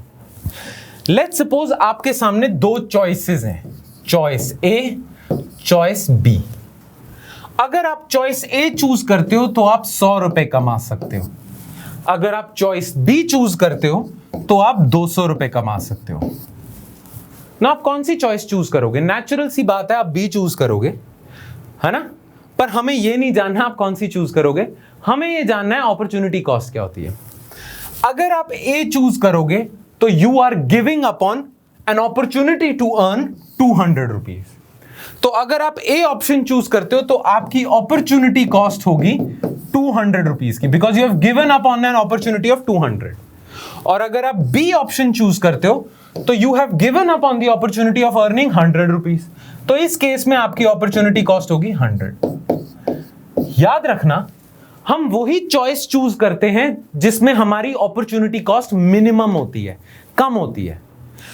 ऑप्शन बी में मेरी अपॉर्चुनिटी कॉस्ट है 100 रुपीज, ऑप्शन ए में मेरी अपॉर्चुनिटी कॉस्ट है 200। तो मैं कौन सी ऑप्शन चूज करूंगा जिसमें मेरी अपॉर्चुनिटी कॉस्ट मिनिमम होगी? Option B. ये चूज करूंगा तो इतनी है, ए चूज करूंगा तो ज्यादा नुकसान हो रहा है। Make sense? ठीक है, ये तो होगी आपकी अपॉर्चुनिटी कॉस्ट। बड़ा सिंपल सा कॉन्सेप्ट है, थोड़ी सी कॉम्प्लिकेशन अब आएंगी। इकोनॉमिक कॉस्ट क्या होता है? अपॉर्चुनिटी कॉस्ट तो समझ आ गया, इकोनॉमिक कॉस्ट क्या होता है? ध्यान से सुनना अब दोबारा। अपॉर्चुनिटी कॉस्ट की डेफिनेशन देख लेते हैं। Opportunity cost of making a particular choice is the value of the most valuable choice out of those that were not taken. आपने ली नहीं। It is the cost incurred by not enjoying the benefit associated with the next best alternative choice. ठीक है, तो एक तो होती है opportunity cost, एक होती है आपकी अकाउंटिंग कॉस्ट। ध्यान से सुनना अब मैं क्या कहने जा रहा हूं। लेट्स सपोज यही एग्जांपल ले लेते हैं, नीचे दिया हुआ है। लेट्स सपोज आपके पास ना 2 ऑप्शंस हैं, यू हैव 2 चॉइसेस। आपने ग्रेजुएशन कर ली, आपने पोस्ट ग्रेजुएशन कर ली, अब आपके पास 2 ऑप्शंस हैं। या तो आप बिजनेस कर सकते हो या आप जॉब कर सकते हो। ठीक है, अगर आप बिजनेस करोगे तो आपका ना खर्चा होगा कुछ 100 रुपीज का आपका खर्चा होगा। ठीक है, इनपुट कॉस्ट आपकी 100 रुपीज की लगेगी। अगर आप जॉब करते हो तो आप 50 रुपीज कमाओगे। ठीक है, 50 रुपीज आपकी सूखी तनख्वाह आ रही है। पर अगर आप बिजनेस करते हो तो आपकी ना आपकी इनपुट कॉस्ट लगेगी 100 रुपीज की, और आप पैसे कमाओगे बिजनेस करके 200 रुपीज। चलो साफ साफ यहीं पे कर लेते हैं। दो ऑप्शन है आपके पास, एक है बिजनेस और एक है जॉब। ठीक है, अगर आप बिजनेस करते हो तो आपकी इनपुट कॉस्ट लगती है रॉ मटेरियल वगैरह वगैरह मिला के 100 रुपीज। ठीक है, प्लस आपका रेवेन्यू जनरेट होता है 200 रुपीज का। ठीक है, तो आप प्रॉफिट कितना कमा रहे हो? 100 रुपीज का, है ना। अगर आप जॉब करते हो तो आप ₹50 कमा रहे हो, 50 रुपए की आपकी तनख्वाह है। ठीक है, नाउ मैं आपसे पूछूं तो आप कौन सी चॉइस चूज करोगे? बिजनेस करना चाहिए आपको या जॉब करनी चाहिए? आप देखोगे, देखो बिजनेस करूंगा तो 100 रुपए कमाऊंगा, जॉब करूंगा तो 50 रुपए कमाऊंगा। नो डाउट, सिंपल सी बात है कि मुझे बिजनेस ही करना चाहिए, राइट। अब ध्यान से सुनना एक और चीज, जो ये इनपुट कॉस्ट है ना, इसे तो मैं कहता हूं अकाउंटिंग कॉस्ट। अकाउंटिंग कॉस्ट क्या होती है? जो एक्चुअल आपको खर्चा करना पड़ रहा है, एक्चुअल। ठीक है, अगर मैं बिजनेस करता हूं तो मेरी एक्चुअल कॉस्ट है 100 रुपए, मेरे को रॉ मटेरियल लेबर वगैरह पे लगाना पड़ रहा है, इसे तो मैं अकाउंटिंग कॉस्ट कहूंगा। पर अगर मैं बिजनेस करता हूं तो I am giving upon a chance to earn 50 rupees. तो बिजनेस करने की मेरी अपॉर्चुनिटी कॉस्ट कितनी हुई? 50 रुपीज। ठीक है, मेक सेंस? क्लियर?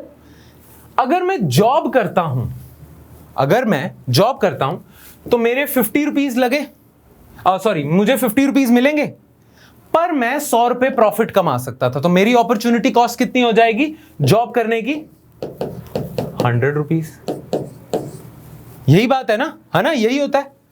अब अकाउंटिंग कॉस्ट आपको पता चल गया, आप बिजनेस कर रहे हो, आपकी एक्चुअल कॉस्ट कितनी हो रही है, वो अकाउंटिंग कॉस्ट है। अपॉर्चुनिटी कॉस्ट क्या है? जो आप ऑल्टरनेटिव चूज कर सकते थे वो आपने चूज नहीं करा, तो उस पे जो आपको पैसा मिल सकता था वो अपॉर्चुनिटी कॉस्ट है। बिजनेस करने की अपॉर्चुनिटी कॉस्ट है 50, जॉब करने की अपॉर्चुनिटी कॉस्ट है 100। क्लियर? पर ये भी ना कंप्लीट पिक्चर नहीं है, और अगर आप बिजनेस चूज करोगे तो आप थोड़ी सी बेवकूफी करोगे। मैं आपको बता देता हूं कैसे। लेट्स सपोज आप ना जॉब करते हो, ठीक है, आपको सूखी सूखी सैलरी मिलती है 50 रुपीज की। एक और चीज है, अगर आप जॉब करोगे तो आपको ये अपनी जेब से 100 रुपीज खर्चा नहीं करना पड़ेगा बिजनेस में, जो आपको इनपुट कॉस्ट लगानी पड़ रही है, राइट। अगर आपको ये 100 रुपीज खर्चा नहीं करना पड़ेगा तो इस पैसे को आप लोन दे सकते हो किसी को भी, इस पे इंटरेस्ट कमा सकते हो। लेट्स सपोज आप इंटरेस्ट कमाते हो 10 रुपीज का, तो एक्चुअली अगर आप जॉब करोगे तो आप तो 60 रुपए कमाओगे। 50 रुपीज आपकी तनख्वाह है, 100 रुपीज जो आपने यहां खर्चा करना था वो उसको आपने लोन पे दे दिया, इंटरेस्ट कमाया। तो एक्चुअली बिजनेस करने की अपॉर्चुनिटी कॉस्ट तो है 60, ठीक है, और जॉब करने की अपॉर्चुनिटी कॉस्ट तो है आपकी 100।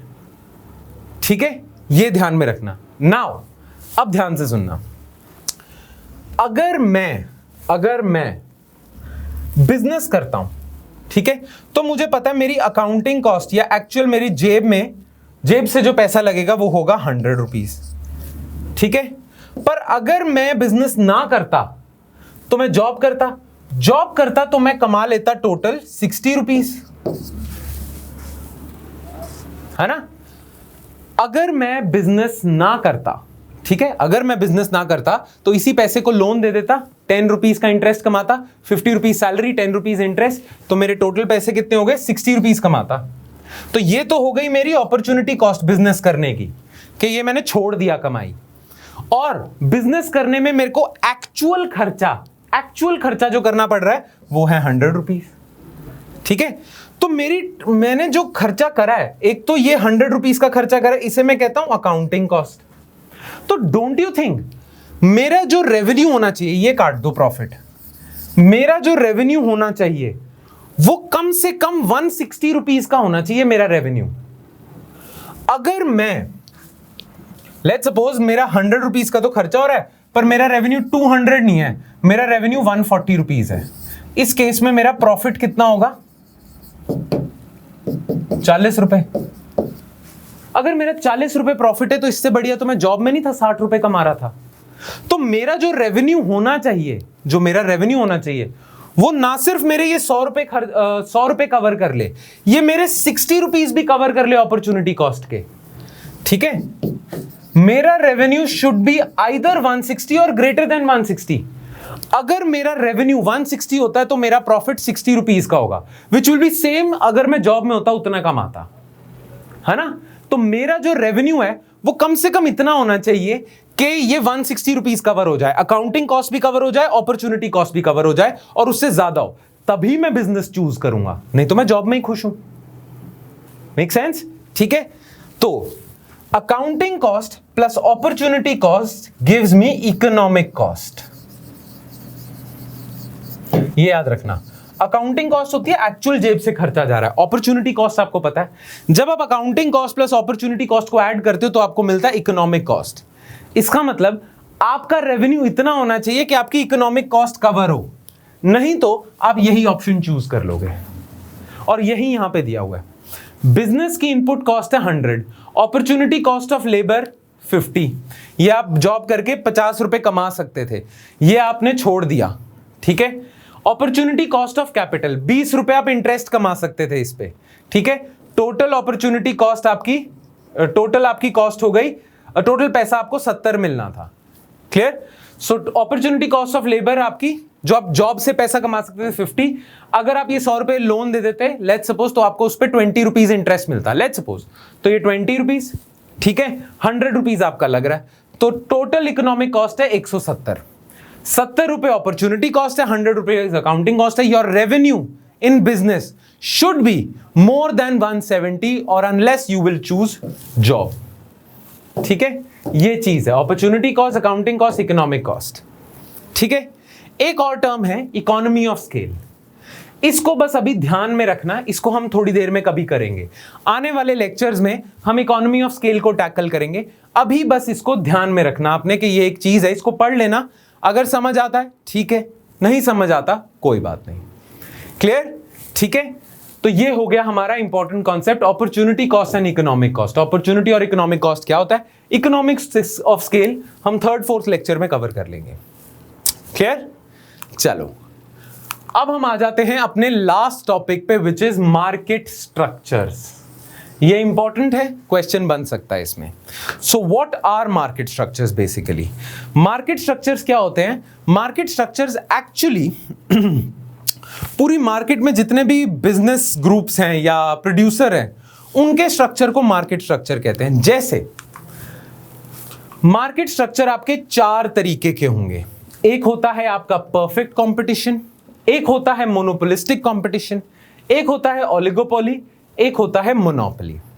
ठीक है, नाउ परफेक्ट कंपटीशन क्या होता है? ये वो मार्केट होती है जिसमें परफेक्ट कंपटीशन बिटवीन प्रोड्यूसर्स है। ठीक है, अब परफेक्ट कंपटीशन की कुछ कंडीशंस हैं, वो क्या है? एक, large number of producers and consumers हैं, बहुत सारे छोटे छोटे प्रोड्यूसर्स हैं और बहुत सारे कंज्यूमर्स हैं। ठीक है, large number of producers and consumers हैं, एक तो ये कंडीशन। दूसरा, जो प्रोडक्ट है ना वो होमोजीनियस होना चाहिए। जैसे कि फॉर एग्जांपल मैं कहूंगा कि इंडिया में ना टिम्बर मार्केट है, जो टिम्बर मार्केट है, टिम्बर, उसमें बहुत सारे प्रोड्यूसर्स हैं और टिम्बर एक होमोजीनियस प्रोडक्ट है, तो मैं कहूंगा timber market in India is in perfect competition. ना होमोजीनियस प्रोडक्ट क्या होता है? A product that cannot be distinguished from competing products from different suppliers is homogeneous product. Homogeneous product वो प्रोडक्ट होगा जिसे देख के आप ये नहीं बता सकते ये किस सप्लायर ने बनाया, ये किस प्रोड्यूसर ने बनाया। सारे प्रोड्यूसरों के वो प्रोडक्ट सेम है। जैसे फॉर एग्जांपल आप चाय अगर कहीं से खरीदने जाते हो और मान लो आप सारे प्रोड्यूसर सेम टाइप की चाय बना रहे हैं, सेम टाइप की टी बना रहे हैं, आप डिस्टिंग्विश ही नहीं कर सकते कि ये कौन सी चाय है। राइट? मान लो ये खुले थैली में देते टाटा टी और ताज वाले, जिसपे कोई ब्रांडिंग पैकेजिंग ना होती, तो आप बता ही ना सकते, शायद टेस्ट भी सेम देते तो आप बता ही ना सकते टाटा टी है, ताज है। तब टी बन जाता होमोजीनियस प्रोडक्ट, अ प्रोडक्ट जिसको देख के you cannot distinguish whether from which supplier it is. ठीक है, तो जब होमोजीनियस प्रोडक्ट होता है और large number of producers and consumers होते हैं, तब मार्केट परफेक्ट कंपटीशन में होती है। परफेक्ट कंपटीशन है, किसी प्रोड्यूसर की कोई मोनोपोली नहीं है। ठीक है, नेक्स्ट आता है मोनोपोलिस्टिक कंपटीशन। अब मोनोपोलिस्टिक कंपटीशन क्या है, ध्यान से सुनना। मोनोपोलिस्टिक कंपटीशन और परफेक्ट कंपटीशन में सिर्फ एक फर्क है।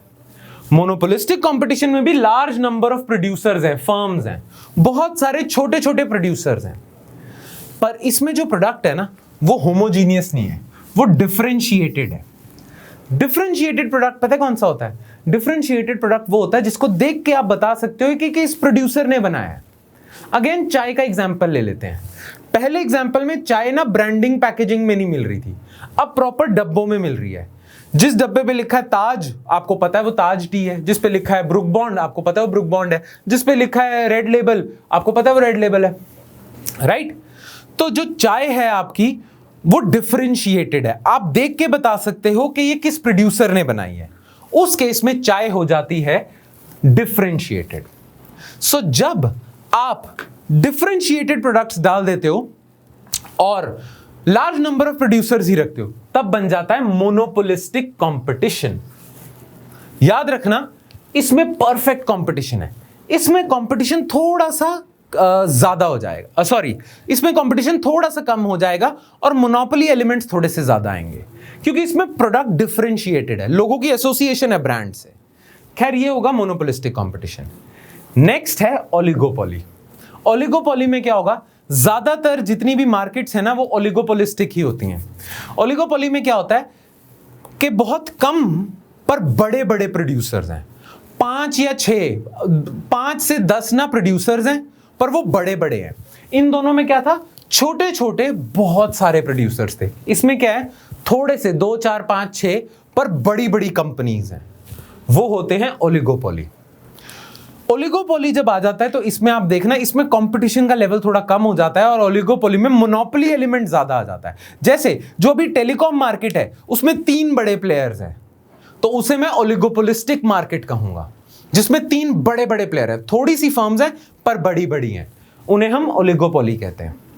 ठीक है, ओलिगोपोली भी 2 तरीके की होती है। एक होती है प्योर ओलिगोपोली, इसमें क्या होगा, प्रोडक्ट होमोजीनियस होगा।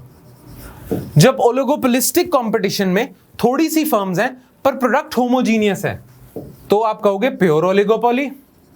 और जब प्रोडक्ट डिफरेंशिएटेड है, जो कि जनरली होता है, तो डिफरेंशिएटेड ओलिगोपोली। खैर, ओलिगोपोली का मतलब क्या है, very few but large firms. और फिर आ जाता है मोनोपोली। मोनोपोली में क्या होगा, एक ही कंपनी है, इसमें तो फिर भी कुछ कंपनीज थी, एक ही कंपनी है और वही वो प्रोडक्ट बनाती है, और कोई कंपनी वो प्रोडक्ट ही नहीं बनाती, उसे मैं कहूंगा मोनोपोली।